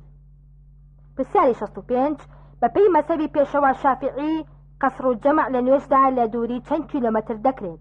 وەڵام 77 کیلۆمەتر. پرسیاری 66 سنەتی مؤکد مانای چییە؟ وەڵام واتە ئەو سنەتی کە پێغەمبەر درود و سەلامی خوای لەسەر بێ زۆر جەختی لەسەر کردووە و نەیفەوتاندووە. پرسیاری 67 نوێژ بە سێ مەرج واجب دەبێت، ئەو مەرجانە چییە؟ وەڵام یەکەم مسلمان بێت، دووەم عاقڵ بێت، سێم باڵغ بێت. پرسیاری 68 ئەو زاراوانە لە جیهانی چاپکردندا بە مانای چی دێن؟ تیراژ، تەصحیف. وەڵام چەند نوسخەی لێ دەرچووە، واتە ژماردن و دانانی لاپەڕەکان لەسەر یەک و کردنی بە کتێب. پرسیاری 69 ئەو پیاوە کێیە پێغەمبەر درود و سەلامی خوای لەسەر بێ دەفەرمێت لە ڕۆژی قیامەتدا لە ناو دۆزەخدا ڕیخۆڵەکانی دەکەونە بەرپێی و بە دەوریاندا دەخولێتەوە؟ وەڵام زانایەکە کردار نەکات بە عیلم و زانیاریەکەی. پرسیاری هەفتان مامۆستا شەهید ناسر سوبحانی لەکوێ شەهید کراوە و لەکوێ نێژراوە؟ وەڵام لە شاری سنا لە گۆڕستانی قڕوە. پرسیاری هەفتاویەک ئەم ناوانە ناوی چ گیاندارێکن؟ سەرحان، سەعبان، ضەرغام. وەڵام سەرحان گورگە، سەعبان مارە، ضەرغام شێرە. پرسیاری هەفتاودوو ئەو گیاندارە کامەیە لە کاتی ڕۆشتندا ئەگەر هەست بکات کەسێکی بە شوێنەوەیە ئەوە بە کلکی شوێن قاچەکانی دەسڕێتەوە؟ وەڵام شێرە. پرسیاری هەفتاوسێ کونیەی مەیمونی کوڕی جابانی کوردی چی بووە؟ وەڵام ئەبوو بەسیر. پرسیاری هەفتاوچوار ئەمە وتەی کێیە؟ واجبە پشتگیری لەگەلی کوور بکرێت تا سەلاحەددینێکی تر پێشکەش بە ئیسلام بکەینەوە؟ وەڵام زەینەب غەزالی. پرسیاری هەفتاوپێنج ئەم فرموودەیە کێ گێڕاوێتەوە و بەڵگەیە لەسەر چی؟ من تزوج امرأة وهو ينوي أن لا يعطيهما صداقة لقي الله وهو زان. وەڵام مەیمونی کوڕی جابانی کوردی بەڵگەیە لەسەر ئەوەی کورد لە سەرەتای بانگەوازەوە موسڵمان بووە. پرسیاری هەفتاوشەش مامۆستای زانا و ناودار محەممەد سعید ڕەمەضان بووطی خەڵکی کوێیە؟ وەڵام کوردستانی تورکیا. پرسیاری هەفتاوحەوت وشەی کش کە لە شەترەنج دادەوترێت مانای چییە؟ وەڵام واتا بمرە. پرسیاری هەفتاوهەشت مامۆستای زانا و پایەبەرز مامۆستا عوسمان عەبدولعەزیز لەکوێ لەدایک بووە و لەکوێ کۆچی دوایی کردووە و لەکوێش نێژراوە؟ وەڵام لە گوندی پریس لەدایک بووە و لە دیمەشقی سووریا کۆچی دوایی کردووە و لە گۆڕستانی گوڵان لە هەڵەبجەی شەیدیش نێژراوە. پرسیاری هەفتاونۆ کتێبی نەهج البەلاغە کێ نووسیوێتی؟ وەڵام ئیمامی عەلی خوای لێ ڕازی بێت. پرسیاری هەشتا زاراوەی پرۆپاگەندا واتای چی دەگەیەنێت و لە چیەوە هاتووە؟ وەڵام بڵاوکردنەوەی هەواڵ و زانیاری بە هەر هۆیەک بێت زاراوەیەکی لاتی نییە. پرسیاری هەشتاویەک زاراوەی پرۆپاگەندەی سپی واتای چییە؟ وەڵام بڕیارێکە یان هەواڵێکە لە سەرچاوەیەکی دیار و ڕسمیەوە دەردەچێت. پرسیاری هەشتاودوو زاراوەی پرۆپاگەندەی ڕەش بەمانای چی دێت؟ وەڵام بڵاوبوونەوەی هەواڵ و بڕیارێکە لە سەرچاوەیەکی نادیارەوە. پرسیاری هەشتاوسێ بە چپیتێکی کوردی دەوترێت نیوە بزوێن؟ وەڵام واو یی. پرسیاری هەشتاوچوار بەپێی فەرموودەی پێغەمبەر درود و سەلامی خوای لەسەر بێ خەوبینین سێ جۆرە، کامانن؟ وەڵام یەکەم خەوێکی مژدەیە لەلایەن خواوە، دووەم خەوێکە لە شەیتانەوەیە، سێم خەوێکە بەوەی سەرقاڵی کاروباری ڕۆژانەوەیە. پرسیاری هەشتاوپێنج دڵی مرۆڤی ساغ لە ساڵێکدا چەندە لێ دەدات؟ وەڵام نزیکەی 40 ملیۆن جار. پرسیاری هەشتاوشەش خاوەنی ئەم وتەیە کێیە؟ ئەو کاتی کە لەدایک دەبین نزیک دەکەوینەوە لە مردن؟ وەڵام بەرنارد شۆ. پرسیاری هەشتاوحەوت لە ناو هەرەمەکانی میسردا بەرزترین هەرەم کامەیە؟ وەڵام هەرەمی خۆفۆ کە بەرزەکەی 147 مەترە. پرسیاری هەشتاوهەشت هەر کام لەم مانگە کوردیانە ناوی تریان هەیە کامانەیە؟ نەورۆز، گوڵان، ڕەزبەر. وەڵام نەورۆز خاکەلێوە، گوڵان بانەمەر، ڕەزبەر مشتاخان. پرسیاری هەشتاونۆ فەرزەکانی تەیموم کامانن؟ وەڵام یەکەم نیەتهێنان، دووەم دەستۆزاوی هێنان بەسەر دەم و چاودا، سێم دەستۆزاوی هێنان بەسەر دەست لەگەڵ ئەنیشکدا، چوارەم تەرتیب. پرسیاری 90 زاراوەی سەکەلتەک ئومەک هەندێک جار پێغەمبەر درود و سەلامی خوای لەسەر بێ بەکاری دەهێنا مانای چییە؟ وەڵام واتا دایکت ڕۆڵە ڕۆت بۆ بکات.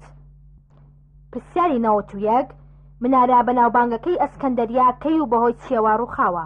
وەڵام 1375 بەهۆی بوومەلەرزەوە. پرسیاری 92 کتێبە بەناوبانگەکەی ئەلئیسلام بین الشەرق والمەغریب کێ نووسیوێتی؟ وەڵام سەرکردەی مسلمانی بۆسنی عەلی عەزەد بیگۆڤیچ. پرسیاری 93 کێ و لەکەیدا ڕادیۆی داهێنا؟ وەڵام مارکۆنی ساڵی 1896. پرسیاری 94 یەکەم نەشتەرگەری دڵ کەی ئەنجام درا و دکتۆرەکەی ناوی چی بوو؟ وەڵام دکتۆر بەرنارد ساڵی 1967. پرسیاری 95 باخچاڵوەسراوەکانی کێکا لە حوشتە سەر سوڕهێنەرەکان کەی و لەکوێ دروست کراوە؟ وەڵام شاری بابل لە عێراق 100 ساڵ لەپێش زایندا. پرسیاری 96 گەورەترین باخچەی ئاژەڵان لە جیهاندا چ باخچەیەکە؟ وەڵام ئالای تووشا لە ئەفریقای خواروو کەڕوبەرەکەی 99 کیلۆمەتر دووجایە. پرسیاری 97 سێمانگەکەی زستان بە کوردی ناویان چییە؟ وەڵام بەفرانبار ڕێبەندان ڕەشەمێ. پرسیاری 98 ماوەی لە پێکردنی خەوف بۆ کەسێکی دانیشتوو مقیم چەندە؟ وەڵام شەو ڕۆژێکە. پرسیاری 99 ئەم زاراوانە مانایان چییە؟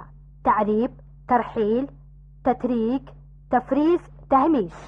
وەڵام تعریب واتە بە عەرەبکردن، تەرحیل واتە ڕاگواستن، تەتریک واتە بە تورککردن، تەفریز واتە بە فارسکردن، تەهمیش واتە کەنارخستن. پرسیاری 100 ناوی تەواوی مەحوی شاعیر چییە؟ وەڵام مەلا محەممەدی کوڕی مەلا عوسمانی باڵخیە. پرسیاری 101 کتێبی سەفوەت التەفاسی کێ نووسیوێتی؟ وەڵام محەممەد عەلی سابوونی. پرسیاری 102 تراویلکە چییە؟ وەڵام دیاردەیەکی سروشتیە زۆر جار لە بیاباندا ڕوو دەدات، خەڵکی وا دەزانن ئاوە بەڵام ئاو نییە، بەهۆی گەرما و تیشکی خۆرەوە دروست دەبێت.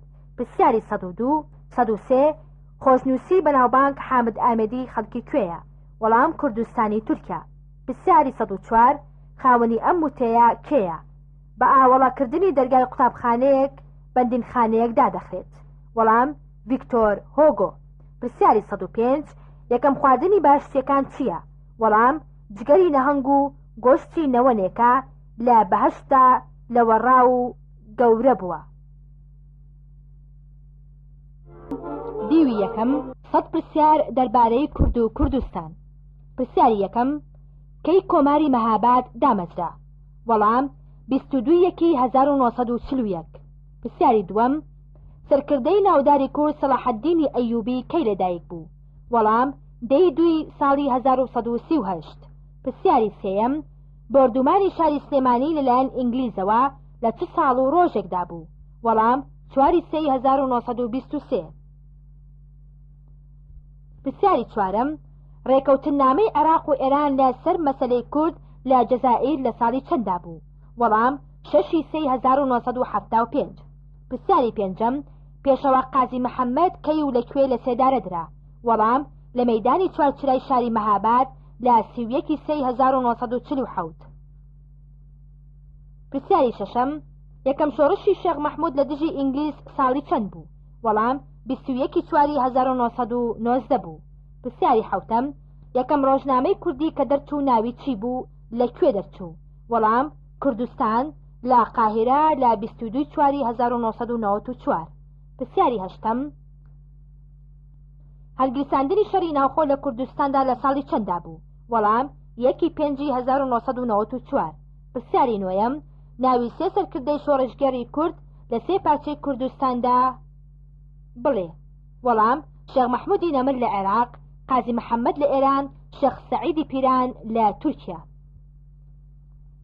پرسیاری دێیەم یەکەم کۆنگرەی ئەدیبانی کورد کەی و لەکوێ بەسرا؟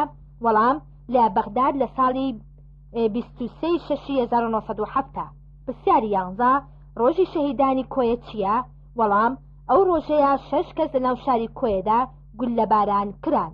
7/7/1963. پرسیاری 12 یەکەم هێرشی بەعەز بۆ سەرگەری کورد کەی بوو؟ وەڵام 9/6/1963. پرسیاری 13 کێ شاری سلێمانی دروست کرد؟ وەڵام ئیبراهیم پاشای بابان. پرسیاری 14 دامەزراندنی دەوڵەتی ماد لە کوردستاندا کەی بوو؟ وەڵام 700 ساڵ لە پێش زاین. پرسیاری 15 ئەم پارچە شیعرە هۆنراوەی چ شاعیرێکە و کەی و لەکوێ نووسیوێتی؟ قوربانی تۆزی ڕێگەتم ئەی بادی خۆش مرور، وەی پەیکی شارەزا بە هەموو شاری شارە زور. وەڵام نالی لە ساڵی 1838 لە مەکەی پیرۆز. پرسیاری 16 یەکەم کتێبی کوردی کە چاپ کرا ناوی چی بوو؟ لەکوێ و کەی چاپ کرا؟ وەڵام دیوانی مەولانە خالیدی نەقشبەندی 1844 لە ئەستەمبولی تورکیا. پرسیاری 17 مەستورە خانمی مێژونووسی کورد خەڵکی چ شارێکە؟ وەڵام شاری سنا لە ئێران. پرسیاری 18 شێخ سەراجەددین لە ساڵی چەنددا کۆچی دوایی کردووە؟ وەڵام 1862 زاینیدا. پرسیاری 19 یەکەم دەستگای تەلەگراف لە ساڵی چەنددا هاتە سلێمانی؟ وەڵام 1892. پرسیاری 20 یەکەم ڕۆژنامەی کوردی کە دەرچوو ناوی چی بوو؟ کێ دەری کرد؟ وەڵام کوردستان مقداد مەدحەد بەدرخان. پرسیاری 21 لە ژمارەیەکی ڕۆژنامەی کوردستان تا 31 لەکوێ دەرچووە؟ وەڵام ژمارە 1 تا 5 لە قاهرە، لە 16 تا 19 لە جنێف، لە 20 تا 23 لە لەندەن، لە 25 تا 29 لە فۆلکتۆن، لە 30 تا 31 لە جنێف. پرسیاری 22 دامەزراندنی یەکەمین قوتابخانەی سەرەتایی لە سلێمانی لە ساڵی چەندا بوو؟ وەڵام 1899. پرسیاری 23 لە پاش مردنی وەسمان پاشای جاف کێ بووە سەرۆکی عەشیرەتی جاف؟ وەڵام عادیلە خانمی خێزانی وەسمان پاشا. پرسیاری 24 مێجەرسۆن لە کاتێکدا هاتە کوردستان ناوی چی لە خۆی نابوو؟ وەڵام میرزا غوڵامی شیرازی. پرسیاری 25 ئەو ڕێکەوتن نامە نەگریسەی کە بووە هۆی دابەشکردنی کوردستان ناوی چی بوو؟ بۆ لە نێوان کێدا بەسرا؟ وەڵام ڕێکەوتن نامەی سایکس بیکۆ لە نێوان رووسیا، بەریتانیا، فەڕەنسا. پرسیاری 26 یەکەم فڕۆکە هاتە سەر ئاسمانی سلێمانی سەر بە چ وڵاتێک بوو؟ وەڵام ئەڵمانیا لە ساڵی 1916 کە کەوتە خوارەوە و فڕۆکە وانەکەشی مرد. پرسیاری 27 لە ساڵی 1970دا کۆنفرانسێک بەسرا کە 27 سەرکردەی کوردی بەشداریان تێدا کرد لە چ شارێک ئەو کۆنگرەیە بەسراوە؟ وەڵام لە شاری سنە لە کوردستانی ئێران.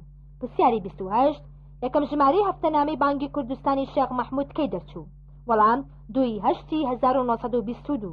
پرسیاری 29 کوردستانی عێراق لە چه ساڵێکدا لکێنرا بە عێراقەوە؟ وەڵام 1925. پرسیاری 30 ئەو فڕۆکەی بەیان نامەی هەڕەشە ئامێزی فرەدایە خوارەوە بۆ سەر شاری سلێمانی سەر بە چ وڵاتێک بوو؟ وەڵام ئینگلیز. پرسیاری 31 یەکەم کۆنگرەی کوردی کە بەسرا لە سلێمانی لە کەیدا بوو؟ وەڵام 4/9/1922. پرسیاری 32 یەکەم بیرەنەوت لە کوردستاندا دۆزرایەوە ناوی چی بوو؟ کەی بوو؟ وەڵام بابە گورگور 4/1927. پرسیاری 33 دامەزراندنی یەکەمین قوتابخانەی ناوەندی لە سلێمانیدا لە کەیدا بوو؟ وەڵام ساڵی 1930. پرسیاری 34 لە ساڵی 1930 یەکەمین تیپی تۆپی پێ لە سلێمانی دامەزرا کێ و لە چ قوتابخانەیەک دایمەزران؟ وەڵام مامۆستا شاکر سەید کەریم لە قوتابخانەی فەیسەڵیا. پرسیاری 35 دامەزراندنی یەکەمین قوتابخانەی تێکەڵاو لە سلێمانیدا لە کەیدا بوو؟ وەڵام ساڵی 1940. پرسیاری 36 یەکەم سینەما کە لە شاری سلێمانی دادانرا ناوی چی بوو؟ ساڵی چەند بوو؟ وەڵام سینەمای سەلاحەدین ساڵی 1942. پرسیاری 37 ژمارەی ئەو گوندانە چەندن کە لە ساڵی 1961 تا 1996 لە کوردستاندا وێران کران؟ وەڵام نزیک بە 8,000 گوند. پرسیاری 38 ڕاگەاندنی یەکەم کابینەی حکومەتی یاریێمی کوردستان کەی بوو؟ وەڵام 4/7/1992. پرسیاری 39 شێخ مەحموودی نەمر کەی و لەکوێ لەدایک بووە؟ وەڵام 1878 لە گەڕەکی کانی ئاسکانی سلێمانی. پرسیاری 40 شێخ مەحموودی نەمر لەکوێ کۆچی دوایی کردووە؟ وەڵام لە نەخۆشخانەی حەیدەری لە بەغداد. پرسیاری 41 شێخ سەعیدی پیران کەی و لەکوێ لەدایک بووە؟ وەڵام لە گوندی پیران لە نزیک شاری دیاربەکر لە ساڵی 1868دا. پرسیاری 42 حکومەتەکەی قازی محەممەد چەند وەزیری هەبوو؟ وەڵام 11 وەزیر. پرسیاری 43 کێ و کەی یەکەم چاپخانەی هێنایە شاری سلێمانی؟ وەڵام میرجەسۆن ساڵی 1920. پرسیاری 44 کۆنترین گەڕێکی شاری سلێمانی کامەیە؟ وەڵام مەڵکەندی. پرسیاری 45 ناوی 5 حکومەت و مێرنشینی کوردی کە لە مێژوودا هاتبن بڵێ؟ وەڵام زەند، دۆستەکی، ئەیوبی، بابان، سۆران و هیتریش. پرسیاری 46 ئەمارەتی بابان لەکوێدا بووە و چەندە درێژەی کێشاوە؟ وەڵام سلێمانی 200 ساڵ. پرسیاری 47 پایتەختی ئەم حکومەتە کوردیانە کامەیە؟ بادینان، بانا، باشقەڵا، بەتلیس. وەڵام پایتەختەکانیان بادینان زاخۆیە، بانا بانەیە، باشقەڵا باشقەڵایە، بەتلیسیش بتلیسە. پرسیاری 48 کێ حکومەتی زەندی دامەزران؟ وەڵام کەریمخانی زەند. پرسیاری 49 ئەو حکومەتە کوردیە کامەیە کە گوندی ئەحمەد ئاوا پایتەختی بووە؟ وەڵام حکومەتی ئەردەڵان. پرسیاری 50 یەکەم حکومەتی کوردی کە دامەزراوە ناوی چی بووە؟ وەڵام حکومەتی سالاریە. پرسیاری 51 سەلاحەدینی ئەیوبی لە چ ساڵێک و مانگێکدا چوە ناو قودسی پیرۆز و ڕزگاری کرد. وەڵام ڕۆژی هەینی 27 ڕەجەبی 583 کۆچی بەرامبەر 1187 زاینی پرسیاری 52 ئەو وێنەی کرا بە هێمای مەزلومیەتی کورد بەگشتی و هەڵەبجە بە تایبەتی کامەیە؟ وەڵام وێنەی عومەر خاوەر و کوڕەکەی. پرسیاری 53 کۆڕەوە 1 ملیۆنەکەی کورد لەکەیدا بوو؟ وەڵام 31/1991. پرسیاری 54 ناوی سێ چیای کوردستان کە لە 4000 متر بەرەو ژوورترن؟ وەڵام ئارارات، دینار، زەردەکوو. پرسیاری 55 ئەم دوو شارە دەکەونە چ پارچەیەکی کوردستانەوە؟ بەختیاری، ئۆرفا، دەرسیم. وەڵام کوردستانی ئێران، کوردستانی تورکیا، کوردستانی تورکیا. پرسیاری 56 گەورەترین زەریاچە لە کوردستاندا چ زەریاچەیەکە و لەکوێیە؟ وەڵام زەریاچەی وان لە کوردستانی تورکیا. پرسیاری 57 کتێبی زەردەشتەکان ناوی چی بوو؟ وەڵام ئاوێستا. پرسیاری 58 خاوەنی کتێبی بەناوبانگی مێژووی کورد و کوردستان کێیە؟ وەڵام محەممەد ئەمین زەکی. پرسیاری 59 کەریمخانی زەند چەند ساڵ حکمی کردووە؟ وەڵام 28 ساڵ. پرسیاری 60 ئەو سەرکردە کوردە کێ بوو لە پاش مردنی بە فەرمانی ئاغا مەحموود خان لاشەکەیان لە گۆڕ دەرهێنا و ئاغا مەحموود خان لە بەردەم ماڵەکەی خۆیدا نای تا هەموو ڕۆژێک پێ بنێ بەسەر گۆڕەکەیدا؟ وەڵام کەریمخانی زەند. پرسیاری 61 لە دوای وفاتی کەریمخانی زەند کێ حکومەتەکەی بەڕێوە برد؟ وەڵام زەکیەخانی خێزانی کەریمخان. پرسیاری 62 کانیەکانی کوردستان لە ڕووی سازگاریەوە دەکرێن بە دوو بەشەوە، کامەیان ئەو بەشانە؟ کامەیە ئەو بەشانە؟ وەڵام یەکەم کانی شیرینا و دووەم کانی گۆگردی. پرسیاری 63 لە کۆندا لە وەرزی هاویندا بۆ ئەوەی ئاو بە ساردی بمێنێتەوە چاڵێکیان بۆ هەڵدەکەند و سەریان دەگرت و تەنها دەواازەیەکیان بۆ دەهێشتەوە بۆ خواردنەوە، تا ئێستاش بەکاردەهێنرێت ئەو چاڵانە چیان پێدەوترا؟ وەڵام سارداو. پرسیاری 64 ئەم سەیرانگەیانە دەکەونە سنووری چ پارێزگایەکەوە؟ ئەحمەداوا، سەرتەک، کانیماران، ئاویار. ئەحمەد ئاوا سلێمانی، سەرتەک کەرکووک، کانیماران دهۆک، ئاویەر سنە. پرسیاری 65 ئەو سەیرانگا کوردیە کامەیە کە گەورەترین سینەمای دەشتی بەخۆیەوە دەبینێت؟ وەڵام سەیرانگای ئاویەر لە شاری سنە.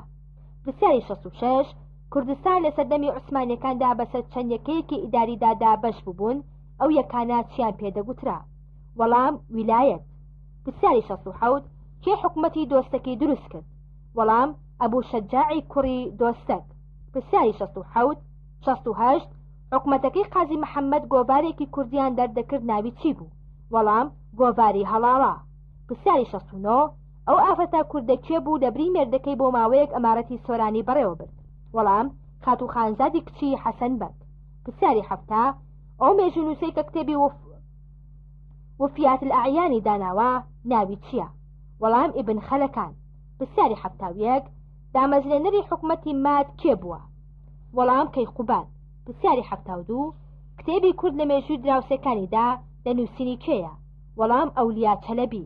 پرسیاری 73 حکومەتی بابان چەند ساڵ ژیاوە؟ وەڵام 100 ساڵ. پرسیاری 74 کتێبی مێژووی گەلی کورد لە کۆنەوە تا ئەمڕۆ کێ نووسیوێتی؟ وەڵام ساڵح قەفتان. پرسیاری 75 کورد لە پێش هاتنی ئیسلامدا چەند زانایان هەبوو؟ وەڵام 99 زانە. پرسیاری 76 بەیت الحکمە کە لە سەردەمی عەباسیەکاندا هەبووە کێ بەڕێوەی دەبرد؟ وەڵام کۆمەڵێک زانای کورد. پرسیاری 77 بە 150 ساڵ پێش هاتنی ئیسلام پیر شالیار کتێبێکی نووسیوە ناوی چییە؟ وەڵام کتێبی ماریفەت. پرسیاری 78 کوڕەکەی جابانگاوان ناوی چی بووە؟ وەڵام مەیمون. پرسیاری 79 ئەو حکومەتەی کە میر عیسا دایمەزراند ناوی چی بوو؟ وەڵام حکومەتی سۆران. پرسیاری 80 لە ساڵی چەندی کۆچیدا بوو قەیسەری ڕۆم بە لەشکرێکی گەورەوە بەسەر کوردستاندا چوو بۆ ئێران؟ وەڵام دوی کۆچی کە کوردستان زەرێرێکی زۆری بەرکەوت. پرسیاری 81 ئەو سەحابە کوردیەی کە قوڕیشیەکان لە مەککەدا گرتیان و زیندانیان کرد و نەیان هێشت کۆچ بکات بۆ مەدینە ناوی چی بوو؟ وەڵام مەیمونی کوڕی جابانی کوردی. پرسیاری 82 میجەرسۆن کەی هاتە کوردستان و بۆچی هات؟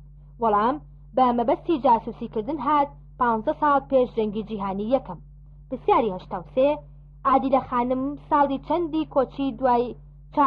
چەند کۆچی دوایی کرد و لەکوێژ نێژراوە؟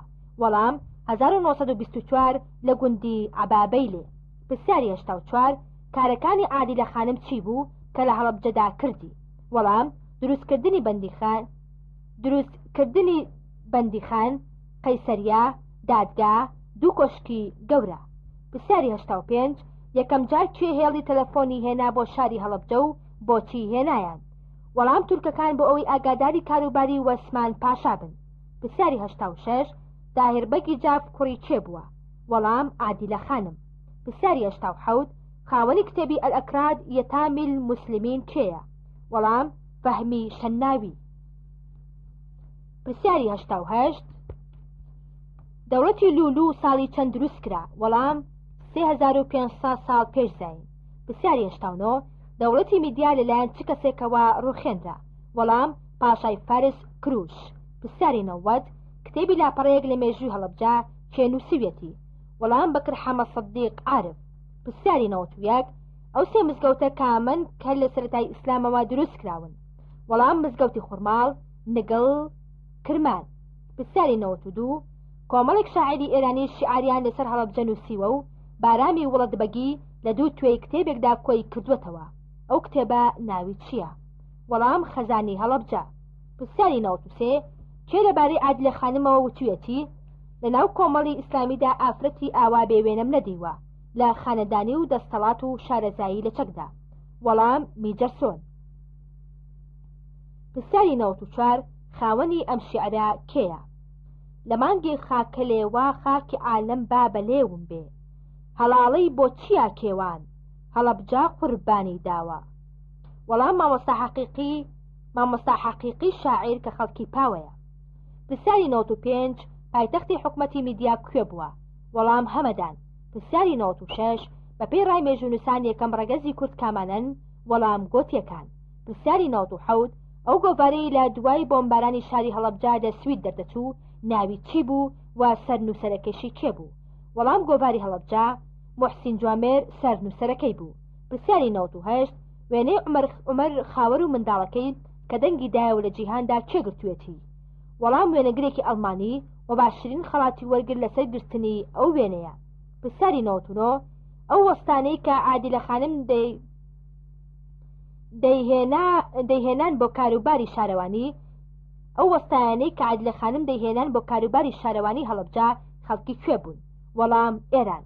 پرسیاری 100 لە کاتێکدا تورکەکان هێڵی تەلەفۆنیان کێشا بووە هەڵەبجا بۆ ئەوەی ئاگاداری کارەکانی وەسمان پاشا بن، زوو هێڵەکان دەپچڕان بۆچی؟ وەڵام لەبەر ئەوەی جافەکان پێیان ناخۆش بوو دەستوەر بدرێتە ناو کاروباریانەوە، بۆیە لەچوون هێڵەکانیان دەقرتان تا تورکەکان ئاگان لە وەسمان پاشا نەبێت. وآخر دعوانا الحمد لله رب العالمين والصلاة والسلام على سيدنا محمد وعلى آله وصحبه أجمعين. عبد الرحمن نجمدين طه 20 2000 24 شعبانی 1421 کۆچی هەڵەبجەی شەهید. پێناسێکی خەرمان دروێنەی چەندین بەرهەمی بەپێز و هەمەچەشنەیە گوڵبژێرێکە لە باخچە ڕازاوەکەی کتێبخانەی ئیسلامی. خەرمان پرسیارەکانی ساکار و نوێ و وەڵامەکانی کورت و پوختن بۆ ئەوەی خوێنەر لە هەر قۆناغێکی خوێندندا بێت بتوانێت بە ئاسانی لەبەریان کات. خەرمان بە پرسیار و وەڵامە ڕەنگینەکانی گوڵبارانی مەجلیس و کۆڕی شەوانی ڕەمەزان دەکات. خەرمان دەواازەیەکە بۆ بەرزکردنەوەی ئاسی ڕۆشنبیری و دەلاقەیەکە بەڕووی جیهانی ڕەنگاڵە و بەربڵاوی زانست و زانیاریدا. کۆتایی کتێبی خەرمانێک لە 1000 پرسیار. 75 پرسیار و وەڵام دەربارەی زانستی قورئان. ئامادەکردنی کرمانج.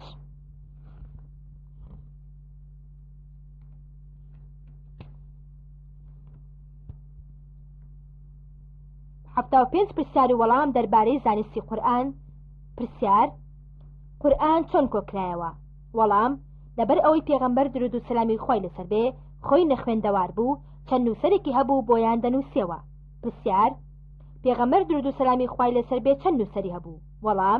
پێغەمبەر درود و سەلامی خۆی لەسەر بێ 26 نووسەری هەبوو. پرسیار ناودارترینیان کێ بوو؟ وەڵام هەر چوار خەلیفەکە و عامری کوڕی فیهرە، زەیدی کوڕی ثابت، معاویەی کوڕی ئەبی سوفیان، عامری کوڕی عاص، زوبێری کوڕی عەوام. پرسیار ئایا لە سەردەمی پێغەمبەردا درود و سەلامی خۆی لەسەر بێ قورئان هەمووی لە کتێبێکدا هەبوو؟ وەڵام نەخێر، بەڵام لە دوای وفاتی ئەو قورئانیان هەمووی کۆکردەوە، لەگەڵ ئەوەدا هەندێک لە هاوڵان هەموو قورئانیان لەبەر بوو. پرسیار هەندێک لەو هاوڵانەی کە قورئانیان لەبەر بوو ناویان بڵێ.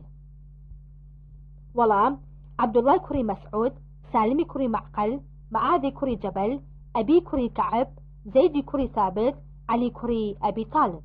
پرسیار بۆچی لە دوای مردنی پێغەمبەر درود و سەلامی خۆی لەسەر بێ بیریان کردەوە قورئان کۆبکەنەوە؟ وەڵام چونکە لە دوای مردنی پێغەمبەر درود و سەلامی خۆی لەسەر بێ چەند شەڕێک ڕوودا، لەوانە شەڕی هەڵگەڕاوەکان، جا لەبەر ئەوەی چەندین هاوڵی بەڕێز شەید بوون لەوانەی کە قورئانیان لەبەر بوو، بۆیە ترسان لەوەی کە قورئان لەبیر بکرێت بۆیە نووسیانەوە. پرسیار بۆ یەکەم جار قورئان لە سەردەمی کێدا نووسرایەوە؟ وەڵام لە سەردەمی خلافەتی ئەبوبەکری سەدیقدا نووسراوە. پرسیار لە سەردەمی چ خەلیفەیەکدا قورئان کرا بە یەک جۆرە خوێندنەوە؟ وەڵام لە سەردەمی عوسمانی کوڕی عەفان ڕەزای خوای لەسەر بێ. پرسیار ئیمامی عوسمان فەرمانی بە سێ هاوڵی بەڕێز کرد کە قورئانەکە کۆ بکەنەوە، ئەمانە کێ بوون؟ وەڵام عەبدوڵڵای کوڕی زوبێر، سەعیدی کوڕی عاص، عەبدوڕەحمان کوڕی حارس. پرسیار کۆکردنەوەی قورئان لە ساڵی چەندی هیجری بوو؟ وەڵام لە ساڵی 25 هیجری بوو. پرسیار ئایا ئەو چوار نوسخەی لە سەردەمی ئیمامی عوسمان ماوە ئێستا؟ وەڵام نەخێر، بە هیچ شێوەیەک نەماوە. پرسیار ناوەکانی قورئان چەندن؟ وەڵام قورئان، کتاب، فورقان، ذیکر.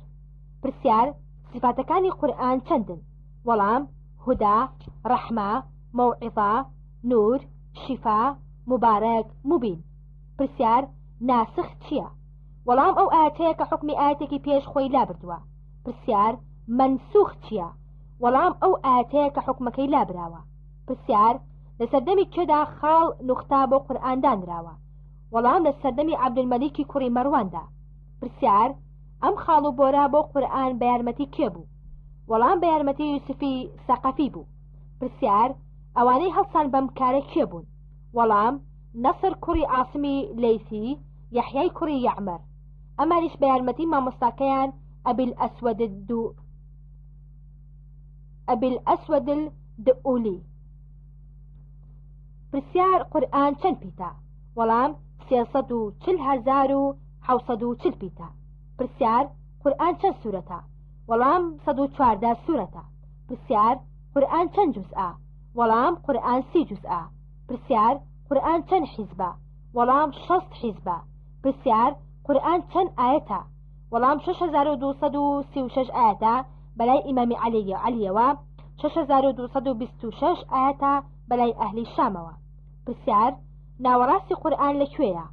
وەڵام وشەی وەلیتەلتەف لە سوورەتی کەهف. پرسیار بچووکترین ئاەت لە چ سوورەتێکدایە؟ وەڵام لە سوورەتی یاسین. پرسیار درێژترین ئاەت لە چ سوورەتێکدایە؟ وەڵام درێژترین ئاەت لە سوورەتی بەقەرە ئاەتی 282. پرسیار سوورەتی مەکی چییە؟ وەڵام ئەو ئاەتانەیە کە لە ئەشکەوتی حەڕا یان حودەیبیا یان عەرەفا یان مینا هاتوۆتە خوارەوە، ئەمانە بە مەکی دەژمێردرێن. ئەم ئاەتانە زیاتر باسی عەقیدە و مجادلە و یەکتاپەرستی دەکات.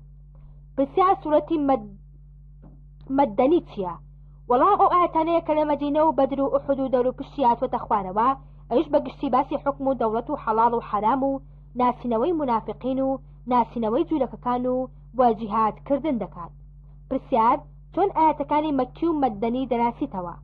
وەڵام یەکەم ئاەتەکانی مەکە بەوە هاتوون یا ئەیوهە الناس یان یا بەنی ئادەم، بەڵام ئەوانی مەدینە بە یا ئەیوهە الەذینە ئامەنوو دێت، بەڵام لە حەوت شوێنی مەدینەدا بە یا ئەیوهە الناس هاتووە، دوانی لە بەقەرە، چواری لە نیسا، یەکێکیشیان لە حوجرات.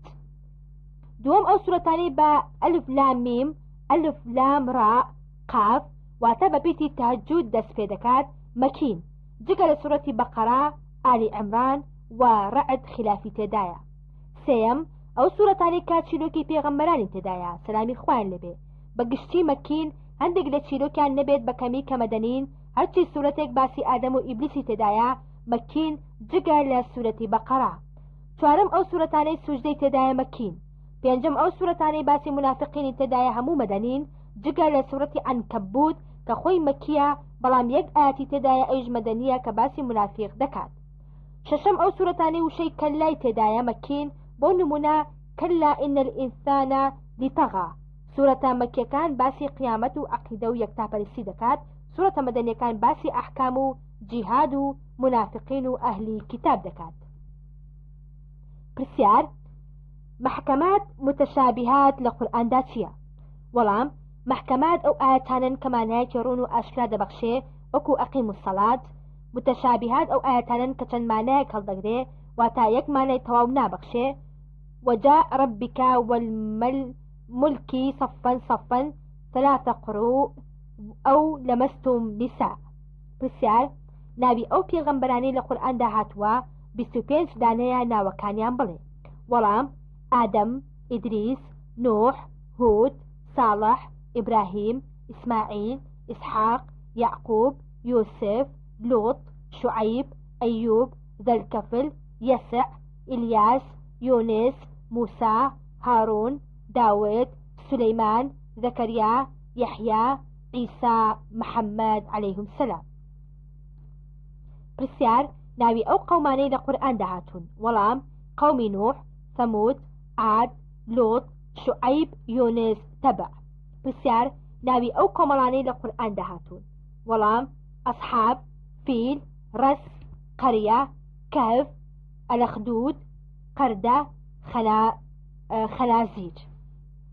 پرسیار: ناوی ئەو ئیمبراتۆرە کۆنانەی لە قورئاندا ناویان هاتووە. وەڵام: ڕۆم. پرسیار: ناوی ئەو پیاوچاکانەی ناویان لە قورئاندا هاتووە. وەڵام: ذوقەرنین، زەید، لوقمان، عوزیر، هابیل. پرسیار: وشەی ئیسرائیل لە قورئاندا کێیە؟ وەڵام: یعقوبە عەلەیهی السەلام. پرسیار: بەنی ئیسرائیل کێ لە قورئاندا؟ وەڵام: واتە کوڕەکانی یعقوب کە ژمارەیان 12 دانە بوو. یەکێکیان پێغەمبەر یوسف بوو عەلەیهی السەلام، ئەویتریان هیچیان پێغەمبەر نەبوون، بەڵام لە نەوەکانی دوای خۆیان پێغەمبەرایەتی دروست بووە و پێشیان دەوترێ بە کوڕەکانی یعقوب ئەلئیسباط. پرسیار: ناوی ئەو پیاو خراپانەی ناویان لە قورئاندا هاتووە. وەڵام: قابیل، سامری، ئەبی لەهەب، نەمرود، قارون، هامان، ئازەر، تارخ باوکی ئیبراهیمە. پرسیار: ئەو ئافرەتانەی ناویان لە قورئاندا هاتووە بەڕاستەوخۆ. وەڵام: مریەم. پرسیار: ناوی ئەو حەیوان و باڵندانەی یان حەشەرانەی لە قورئاندا ناویان هاتووە. وەڵام: سەگ، گوێدرێژ، گوێدرێژی وەحشی، قەلەڕەش، مێرولا، هەنگ، عنکەبوت، گورگ، پەپوول سلێمانکە، هودهود، مانگا، عوشتر، هێستر، کولە، ئەسپێ، بۆق، فیل، مێشولە، بەراز، بەران، مار، ماسی. پرسیار: نازناوی ئەو مەلیکانەی لە قورئاندا هاتوون. وەڵام: فیرعەونی میسر، تەبع هی سەبەئیەکانە. پرسیار: ناوی ئەو پێغەمبەرانی عەرەب بوون لە قورئاندا ناویان هاتووە 4. وەڵام: هود، صالح، شعیب، محەممەد عەلەیهیم السەڵات وەسەلام. پرسیار: ناوی ئەو شارە کۆنانەی ناویان هاتووە لە قورئاندا. وەڵام: میسر، بابل، بەعلەبکە، بەعل، یەثرەب، مەدینە، مەکە. پرسیار: مەکە بە 4 جۆر ناوی هاتووە لە قورئاندا ناویان بڵێ. بکە، مەکە، ئوم القورا، بەلەد الئەمین.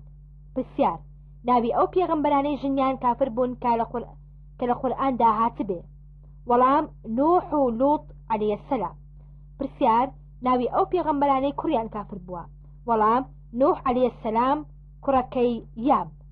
پرسیار: ناوی ئەو پێغەمبەرانەکەن کە کوڕ و باوکن لە قورئاندا ناویان هاتووە. وەڵام: ئیبراهیم، ئیسماعیل، ئیسحاق، یعقوب، یوسف، داود، سلێمان، ئەیوب، ذەلکەفل، بەشەر عەلەیهیم السەڵات وەسەلام. پرسیار: ناوی ئەو پێغەمبەرانەی کە برابوون لە قورئاندا ناویان هاتووە. وەڵام: ئیسماعیل، ئیسحاق، موسى، هارون عەلەیهی السەڵات وەسەلام. پرسیار: ناوی ئەو پێغەمبەرانەی کە بەرز کراونەتەوە بۆ ئاسمان بەڵام نەگەڕاونەتەوە سەرزەمین. وەڵام: عیسا و ئیدریس عەلەیهی السەلام. پرسیار ناوی ئەو دوو پێغەمبەرەی ڕاستەخۆ قسەیان لەگەڵ خوا کردووە. وەڵام موسا و محەممەد عەلەیهی سەڵات وەسەلام. پرسیار ژماری ئەو ئاەتانەی لەسەر ژیانی پێغەمبەران هاتووە بە گشتی لە قورئاندا. وەڵام 1856 ئاەت. پرسیار ئادەم عەلەیهی سەلام لە چەند ئاەتدا هاتووە لە قورئاندا؟ وەڵام 53 ئاەت لە 9 سوورەتدا بەم شێوازە: بەقەرە 30 بۆ 39، ئەعراف 11 بۆ 27، و 31 و 35 و 172، ئالی ئێمران 33 بۆ 59، مائیدە 27، ئەسرا 6 بۆ 65، مریەم 85، کەهف 50، تەها 115 بۆ 124، یاسین 60. پرسیار ئیدریس عەلەیهی سەلام لە چەند ئاەتدا هاتووە؟ وەڵام لە 3 ئاەت لە 2 سوورەتدا بەم شێوازە: مریەم 56 بۆ 57، ئەنبیا 85. پرسیار نوح عەلەیهی سەلام لە چەند ئاەت هاتووە لە قورئاندا؟ وەڵام لە 117 ئاەتدا لە 16 سوورەتدا بەم شێوازە: ئالی عیمران 33، نیسا 163، ئەنعام 84، ئەعراف 59 بۆ 64، یونس 71 بۆ 73، هود 25 بۆ 49، ئەنبیا 76 بۆ 77، عنکەبوت 14 15 40، فرقان 37، مؤمنون 23 بۆ 31، شعراء 105 بۆ 122، صافات 71 بۆ 83، غافر 5 بۆ 6، زاریات 46، قەمەر 9 بۆ 16. پرسیار هود عەلەیهی سەلام لە چەند سوورەتدا هاتووە؟ وەڵام لە 44 ئاەت لە 9 سوورەتدا بەم شێوازە: الأعراف 65 بۆ 72، هود 50 بۆ 60، فرقان 38 بۆ 39، شعراء ئاەتی 123 بۆ 140، عنکەبوت 38، ئەحقاف 21 بۆ 26، زاریات 41 بۆ 42، قەمەر 18 بۆ 21، فەجر 6 بۆ 7. پرسیار ساڵح عەلەیهی سەلام لە چەند سوورەتدا هاتووە؟ وەڵام لە 64 ئاەت لە 10 سوورەتدا بەم شێوازە: الأعراف 73 بۆ 79، هود 61 بۆ 67، فرقان 38 بۆ 39، شعراء 141 بۆ 159، نمل 45 بۆ 53، عنکەبوت 38، زاریات 43 بۆ 46، قەمەر 23 بۆ 31، حاقەت 4 بۆ 5، شەمس 11 بۆ 14. ئیبراهیم عەلەیهی سەلام لە چەند سوورەتدا هاتووە؟ وەڵام لە 176 ئاەتە لە 18 سوورەتدا بەم شێوازە: بەقەرە 258 و 124 و 134 و 260، ئالی عیمران 13 و 34 و 95 و 96 و 65 و 68، نیسا 125، ئەنعام 74، 89 49، تەوبە 114، ئیبراهیم 35 بۆ 40، ئەنبیا 51 بۆ 73، شعراء 69 بۆ 102، حەج 26، هود 69 بۆ 79، نەحل 120 بۆ 123، صافات 100 بۆ 113، حەجەر 51 بۆ 56، زاریات 24 بۆ 37، عنکەبوت 16 بۆ 27، صاد 45 بۆ 47، نەجم 36 بۆ 37. پرسیار ئیسماعیل عەلەیهی سەلام لە چەند سوورەتدا هاتووە؟ وەڵام لە 15 ئاەت و لە 7 سوورەتدا بەم شێوازە: بەقەرە 12 و 128 و 128 و 133 و 136، ئالی عیمران 84، ئەنعام 86 87 163، ئیبراهیم 39، مریەم 54 و 55، ئەنبیا 85، ساد 48. پرسیار ئیسحاق عەلەیهی سەلام لە چەند سوورەتدا هاتووە؟ وەڵام لە 14 ئاەتە لە 6 سوورەتدا بەم شێوازە: بەقەرە 133 بۆ 148، ئەنعام 84، هود 71، مریەم 49، ئەنبیا 72، صافات 1 بۆ 12. پرسیار یعقوب عەلەیهی سەلام 26 ئاەتە لە 7 سوورەتدا بەم شێوازە: بەقەرە 132 بۆ 140، ئالی عیمران 93، ئەنعام 94، هود 71، یوسف 6 و 11 و 18 و 63 و 66 و 67 و 83 و 94 و 98، مریەم 49، ساد 45. پرسیار یوسف عەلەیهی سەلام لە چەند سوورەتدا هاتووە؟ وەڵام لە 103 ئاەتە لە 2 سوورەتدا بەم شێوازە: یوسف 3 بۆ 104 غافر 34 پرسیار لوط عەلەیهی السەلام لە چەند سوورەتدا هاتووە وەڵام لە 84 ئاەتە لە 13 سوورەتدا بەم شێوازە ئینعام 86 ئەعراف 7 بۆ 84 هود 77 بۆ 83 حەجر 57 بۆ 77 ئەنبیا 74 بۆ 75 حەج 42 بۆ 44 صافات 133 بۆ 138 شعراء 106 بۆ 175 عنکەبوت 26 بۆ 35 نمل 54 بۆ 58 قەمەر 33 بۆ 39 قاف 13 پرسیار یونس عەلەیهی السەلام لە چەند سوورەتدا هاتووە وەڵام لە 17 ئاەتە لە 5 سوورەتدا بەم شێوازە ئینعام 86 بۆ 87 یونس 98 ئەنبیا 87 بۆ 88 صافات 139 بۆ 148 قەلەم 48 بۆ 49 پرسیار شوعیب عەلەیهی السەلام لە چەند سوورەتدا هاتووە وەڵام لە 37 ئاەتە لە 4 سوورەتدا بەم شێوازە الأعراف 85 بۆ 93 هود 84 بۆ 95 شعراء 176 بۆ 191 عنکەبوت 36 بۆ 37 پرسیار ئەیوب عەلەیهی السەلام لە چەند سوورەتدا هاتووە لە 7 ئاەتە لە 3 سوورەتدا ئەنعام 84 ئەنبیا 83 84 صاد 41 44 پرسیار ذەلکەفل عەلەیهی السەلام لە چەند سوورەتدا هاتووە وەڵام لە بەشر 2 ئاەتە لە 2 سوورەتدا بەم شێوازە ئەنبیا 85 صاد 48 16 پرسیار موسا عەلەیهی السەلام لە چەند سوورەتدا هاتووە وەڵام لە 478 ئاەتە لە 27 سوورەتدا بەم شێوازە بەقەرا 55 93 87 و 246 و 247 ئەعراف 100 بۆ 156 و 160 مائیدە 20 بۆ 26 نیسا 153 164 ئەنعام 91 بۆ 154 ئەنبیا 48 سوجدار 23 حەج 44 صەف 5 فەصلەت 4 5 صافات 114 122 حوت و 14 عنکەبوت 39 40 مؤمنون 49 45 46 مريم 51 53 كهف 6 82 قصص 3 43 شعراء 10 68 طه 9 101 يونس 75 92 هود 96 101 إبراهيم 5 8 نازعات 15 26 أسراء 101 104 زخرف 46 56 زاريات 38 40 دخان 17 33 غافر 23 46 پرسیار ئەلیاس عەلەیهی السەلام لە چەند سوورەتدا هاتووە وەڵام لە 11 ئاەتە لە 2 سوورەتدا بەم شێوازە ئەنعام 85 صافات 123 133 پرسیار یەسع عەلەیهی السەلام لە چەند سوورەتدا هاتووە وەڵام لە 2 ئاەتە لە 2 سوورەتدا بەم شێوازە ئینعام 86 صاد 48 پرسیار داود عەلەیهی السەلام لە چەند سوورەتدا هاتووە وەڵام لە 21 ئاەتە لە 6 سوورەتدا بەم شێوازە بەقەرا 249 251 نیسا 163 مائیدە 78 79 ئینعام 84 ئەنبیا 78 80 105 صاد 17 26 پرسیار سلێمان عەلەیهی السەلام لە چەند سوورەتدا ناوی هاتووە وەڵام لە 56 ئاەتە لە 6 سوورەتدا بەم شێوازە بەقەرا 102 ئینعام 84 نمل 15 بۆ 45 ئەنبیا 81 بۆ 82 سەباع 12 بۆ 21 صاد 30 بۆ 40 پرسیار هارون عەلەیهی السەلام لە چەند سوورەتدا ناوی هاتووە وەڵام لە 20 ئاەتە لە 11 سوورەتدا بەم شێوازە بەقەرا 248 ئینعام 84 نیسا 163 ئەعراف 122 142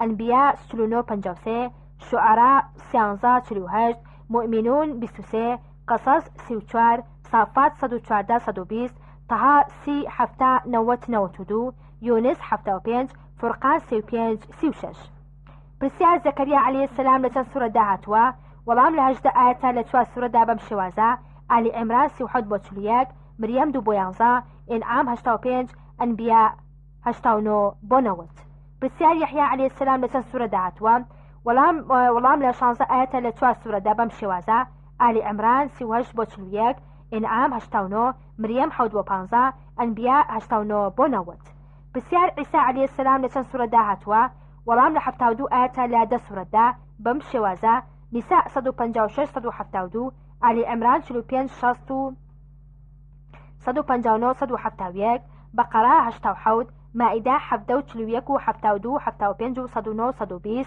تەوبە 30 31 111 مريم 16 34 مؤمنون 50 حدید 27 زەخرەف 5765 سەف 6 پرسیار پێغەمبەر درود و سەلامی خۆی لەسەر بێ ژیانی و ئەو سیفەتانەی کە تێیدا بووە یان جۆری بانگەوازەکەی کە کردوویەتی و یان چۆنێتی هەڵسو و کەوتی لەگەڵ کوفردا یان لەگەڵ مهاجرین و ئەنساردا لە قورئاندا وەڵام نزیکەی 400 ئاەتی لەسرە وصلى الله وسلم بارك على محمد وعلى آله وصحبه وسلم. ناوی ئەو حیوانانەی لە قورئاندا هاتووە سەگ، گوێدرێژی وحشی، قەلەڕەش، مێرولە، هەنگ، عنکەبوت، گورگ، پەپوو سلێمانکە، هودهود، مانگا، حوستر، هێستر، کولە، ئەسپێ، بۆق، فیل، مێشولە، بەراز، بەران، مار، ماسی. کۆتایی کتێبی 75 پرسیار و وەڵام دەربارەی زانستی قورئان ئامادەکردنی کرمانج. 100 پرسیار و وەڵام ئامادەکردنی عەبدوللەتیف چاپی دووەم.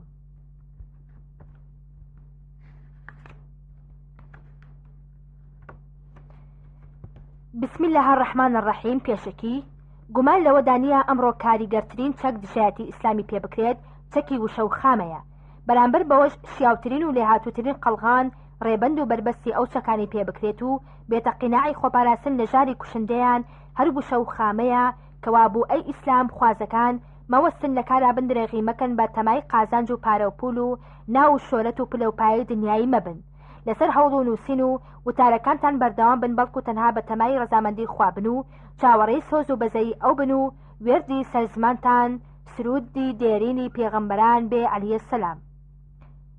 داواکارم لە خوای گەورە ئەم نامیلکە بچکۆلەیە کە 100 پرسیاری وەڵامی ئاینیە بکاتە جوانترین چەپکە گوڵی و دیاری بۆ گیانی باوکو و باپیری نووسەر حاجی مەلاشێخ حەمە ئەمین و حاجی مەلاشێخ سەعیدی نەمەڵ بەکاری ئەم کوڕیان گیانیان لە عالەمی بەرزەخدا بسرەوێت. ئامین. عومەر ئەحمەد نیظامی 1420 کۆچی 2000 زاینی. پرسیاری یەکەم پایەکانی ئیمان چەندن و کامانن؟ وەڵام پایەکانی ئیمان 6 و بریتین لە یەکەم باوەڕبوون بەخوا، دووەم باوەڕ بە فریشتەکانی خوددا، سێم باوەڕبوون بە کتێبەکانی خوددا، چوارەم باوەڕ بە پێغەمبەری خوددا، پێنجەم باوەڕ بە ڕۆژی دوایی، شەشەم باوەڕ بە قەزا و قەدەر. پرسیاری دووەم پایەکانی ئیسلام چەندن و کامانن؟ وەڵام پایەکانی ئیسلام 5 و بریتین لە یەکەم شایەتومان، دووەم نوێشکردن، سێم ڕۆژی مانگی ڕەمەزان، چوارەم زەکاتدان، پێنجەم حەجکردن. پرسیاری سێیەم قورئان چەند جوزئە؟ وەڵام قورئان 30 جوزئە. پرسیاری چوارەم قورئان چەند سوورەتە؟ وەڵام قورئان 114 سوورەتە. پرسیاری پێنجەم قورئان چەند ئاەتە؟ وەڵام قورئان 6236 ئاەتە. پرسیاری شەشەم قورئان لە چەند پیت پێکاتوە؟ وەڵام لە 28 پیت پێکاتوە. پرسیاری حەوتەم کلیلی قورئان کام سوورەتەیە؟ وەڵام سوورەتی فاتحە. پرسیاری هەشتەم دڵی قورئان کام سوورەتەیە؟ وەڵام سوورەتی یاسینە. پرسیاری نۆیەم کام سوورەتە پێی دەڵێن بووکی قورئان؟ وەڵام کام سوورەتە پێی دەڵێن پووکی قورئان؟ وەڵام سوورەتی ڕەحمانە. پرسیاری دا درێژترین سوورەتی قورئان کامەیە و چەند ئاەتە؟ وەڵام سوورەتی بەقەرەیە و 286 ئاەتە. پرسیاری 11 کورتترین سوورەتی قورئان کامەیە و چەند ئاەتە؟ وەڵام سوورەتی کەوسەرە و 3 ئاەتە. پرسیاری 12 کام سوورەتی قورئان دوو بسمیلای هەیە؟ وەڵام سوورەتی نەمل. پرسیاری 13 کام سوورەتە بسمیلای نییە؟ وەڵام سوورەتی تەوبەیە. پرسیاری 14 بۆ سوورەتی تەوبە بسمیلای تیانە؟ وەڵام لە کاتی دابەزینی ئەم سوورەتەدا خوا تووڕە بووە لە کافرەکان. پرسیاری 15 گەورەترین ئاەت کامەیە و لە کام سوورەتەدایە؟ وەڵام ئاەت الکورسی لە سوورەتی بەقەرەدایە و ئاەتی 255. پرسیاری 16 درێژترین ئاەتی قورئان کامەیە و لە کام سوورەتەدایە؟ وەڵام ئاەتی 282 لە سوورەتی بەقەرەدایە. پرسیاری 17 قورئان لە ماوەی چەند ساڵدا دابەزیوە بۆ سەرزەوی و بۆ کێ دابەزیوە؟ وەڵام لە ماوەی 23 ساڵدا دابەزیوە بۆ محەممەد کوڕی عەبدوڵڵا خوای لێ رازی بێ. پرسیاری 18 ناوی چەند پێغەمبەر لە قورئاندا هاتووە؟ ناویان چییە؟ وەڵام ناوی 25 پێغەمبەر عەلەیهی سەلام ئەمەش ناوەکانیانە: ئادەم، ئیدریس، نوح، هود، ساڵح، ئیبراهیم، لوط، ئیسماعیل، ئیسحاق، یعقوب، یوسف، ئەیوب، شوعەیب، موسا، هارون، ئەلیاس، یەسع، ذەلکەفل، یۆنس، داود، سلێمان، زەکەریا، یەحیا، عیسا، محەممەد. پرسیاری 19 هاوڵەیەکی پێغەمبەر درود و سەلامی خوای لەسەر بێ لە قورئاندا ناوی هاتووە ئەو هاوڵە کێیە؟ وەڵام زەیدی کوڕی حارثە سوورەتی ئەحزاب ئاەتی 37 پرسیاری 20 یەکەم جار کێ قورئانی بە ئاشکرا لای کەعبا بە گوێی کافرەکاندا دا؟ وەڵام عەبدوڵڵای کوڕی مەسعود پرسیاری 21 یەکەم پێغەمبەر کێیە و ئاخر پێغەمبەر کێیە؟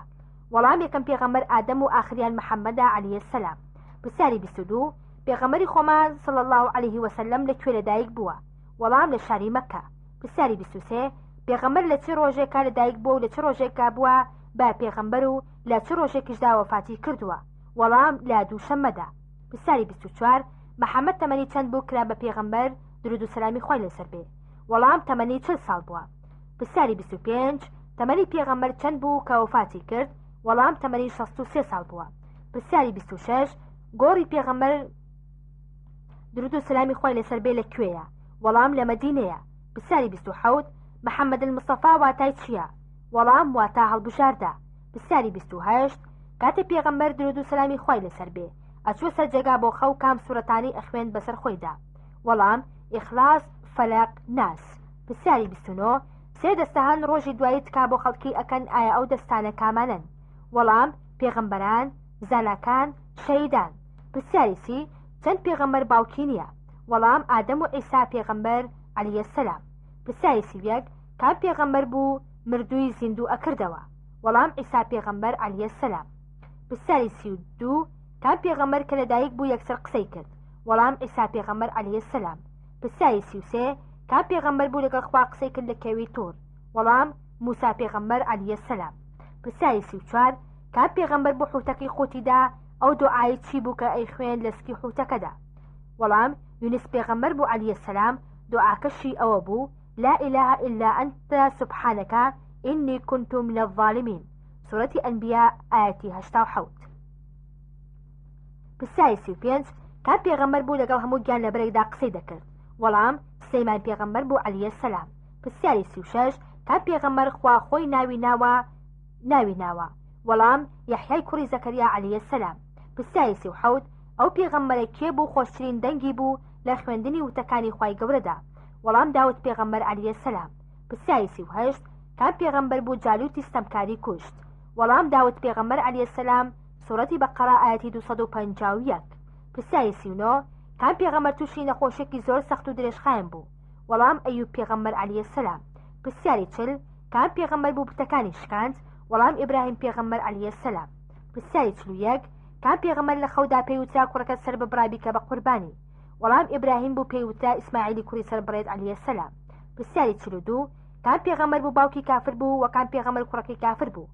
وەڵام ئیبراهیم باوکی کافر بوو هەروەها نوح کوڕەکەی کافر بوو پرسیاری 43 کاتێ ئیسحاق پێغەمبەر عەلەیهی سەلام لەدایک بوو تەمەنی ئیبراهیمی باوکی و سارا خاتوونی دایکی چەند بوو؟ وەڵام ئیبراهیم تەمەنی 100 ساڵ و سارا خاتوون 99 ساڵ بوو پرسیاری 44 ناوی 4 کوڕ و 4 باوک بڵێ کە هەمویان پێغەمبەر بن؟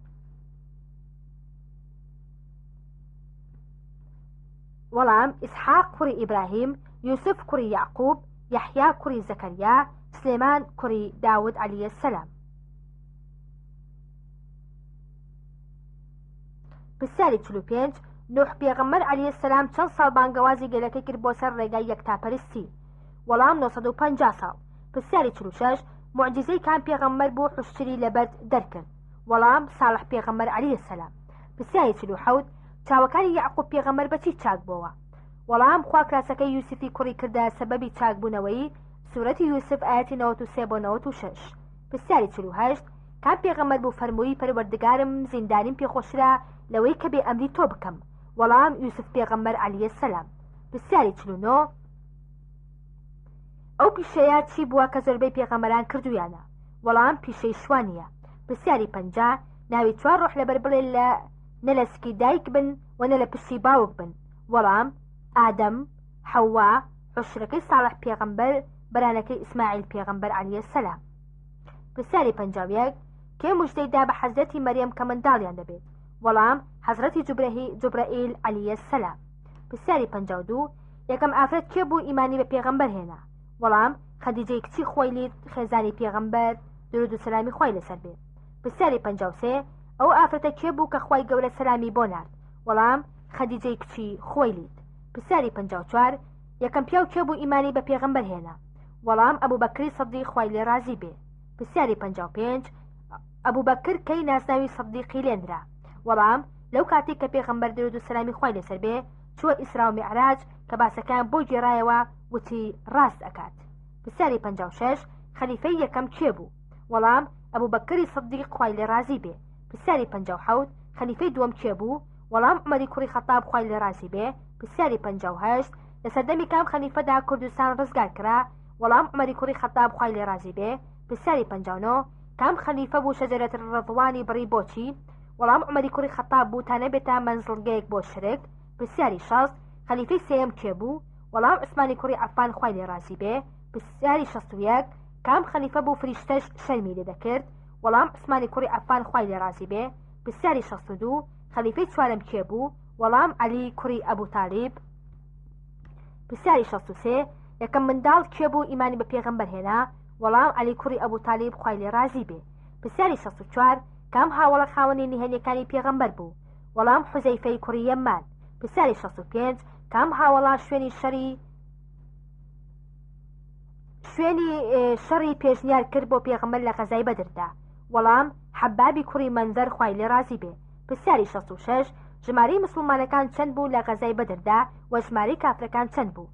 وەڵام ژمارەی مسلمانەکان 317 کەس بوو، ژمارەی کافرەکان 1000 کەس زیاتر ئەبوو.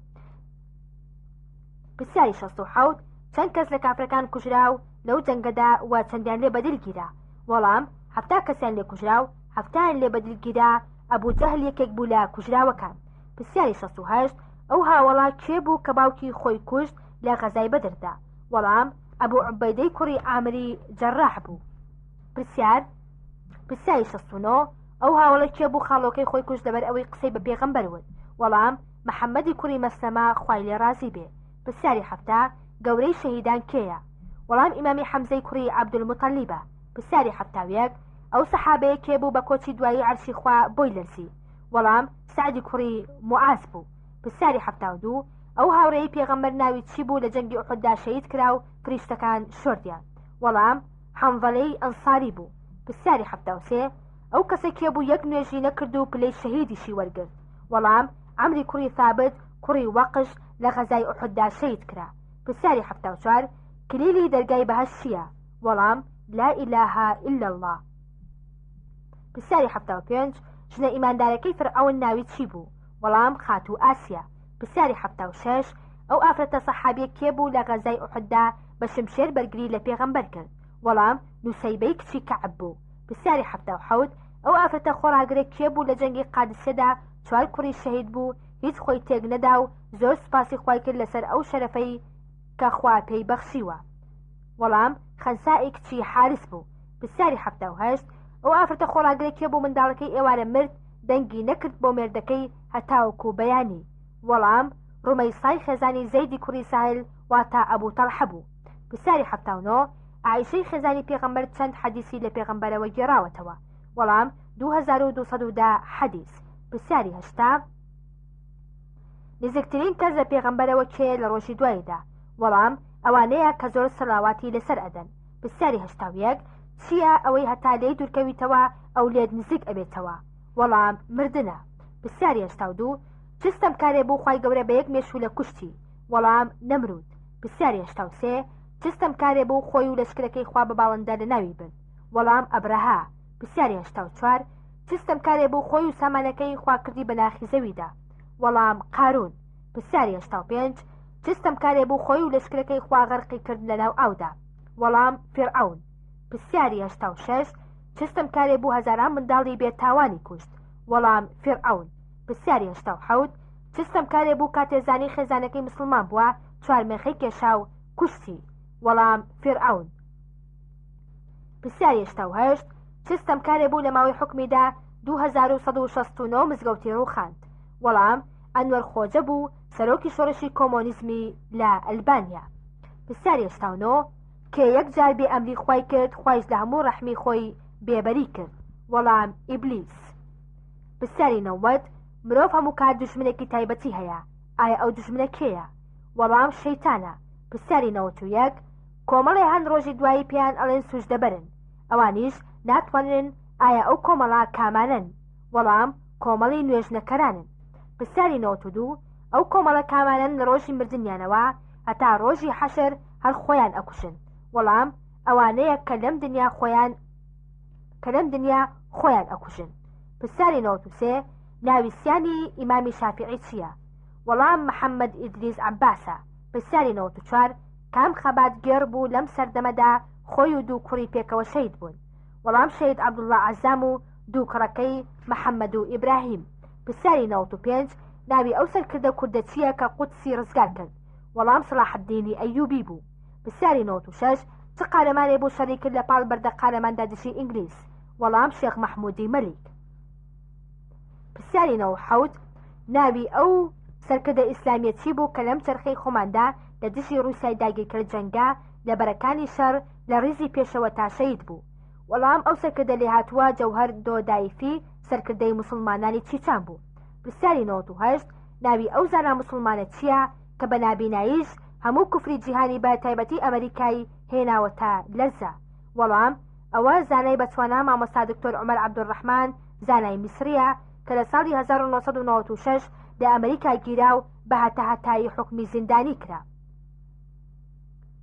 پرسیاری 99 ئەو لاوە بە هەیبەتە کێ کە ڕۆڵی زۆر بەرچاوی بوو لە دژی ڕووسیایی داگیرکار لە ئەفغانستاندا و ئێستاش ئەمریکای هێناوە تا لەرزە؟ وەڵام ئوسامە بن لادنە کە سەرکردەیەکی دێهاتووی ئیسلامە ڕابەری ڕێکخراوی قائیدەی ئیسلامیە بەڕەچەڵەکیش سعودیە. پرسیاری 100 ئەو زانا کوردە شۆڕشگێڕی کێ بوو کە دوای ڕووخانی خلافەت شۆڕشی دژی ئەتاتورک هەڵگریستان و داوای گەڕانەوەی خلافەتی کرد لە تورکیا تا لە ئەنجامدا گیرا و لە سێدارەدرا؟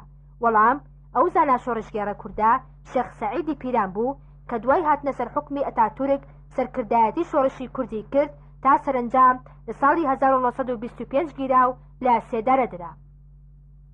وەسەلامو عەلەیکم وڕەحمەت اللهی وبەرەکاتوه.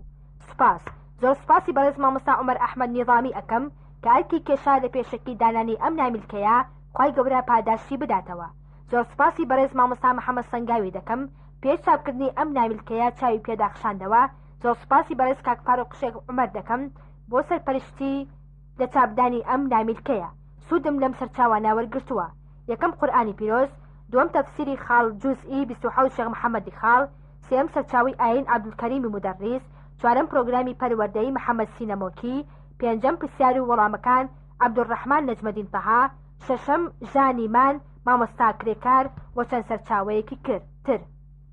لە هەموو کارێ مەبەستت خوابێ، خاڵس بۆ خوددا دوور لە ڕیابێ، لە هەموو ئیشێ سەرکەوتوو دەبی گومانت نەبێ باوەڕت وابێ. کۆتایی سەق پرسیار و وەڵام ئامادەکردنی عەبدوللەتیف.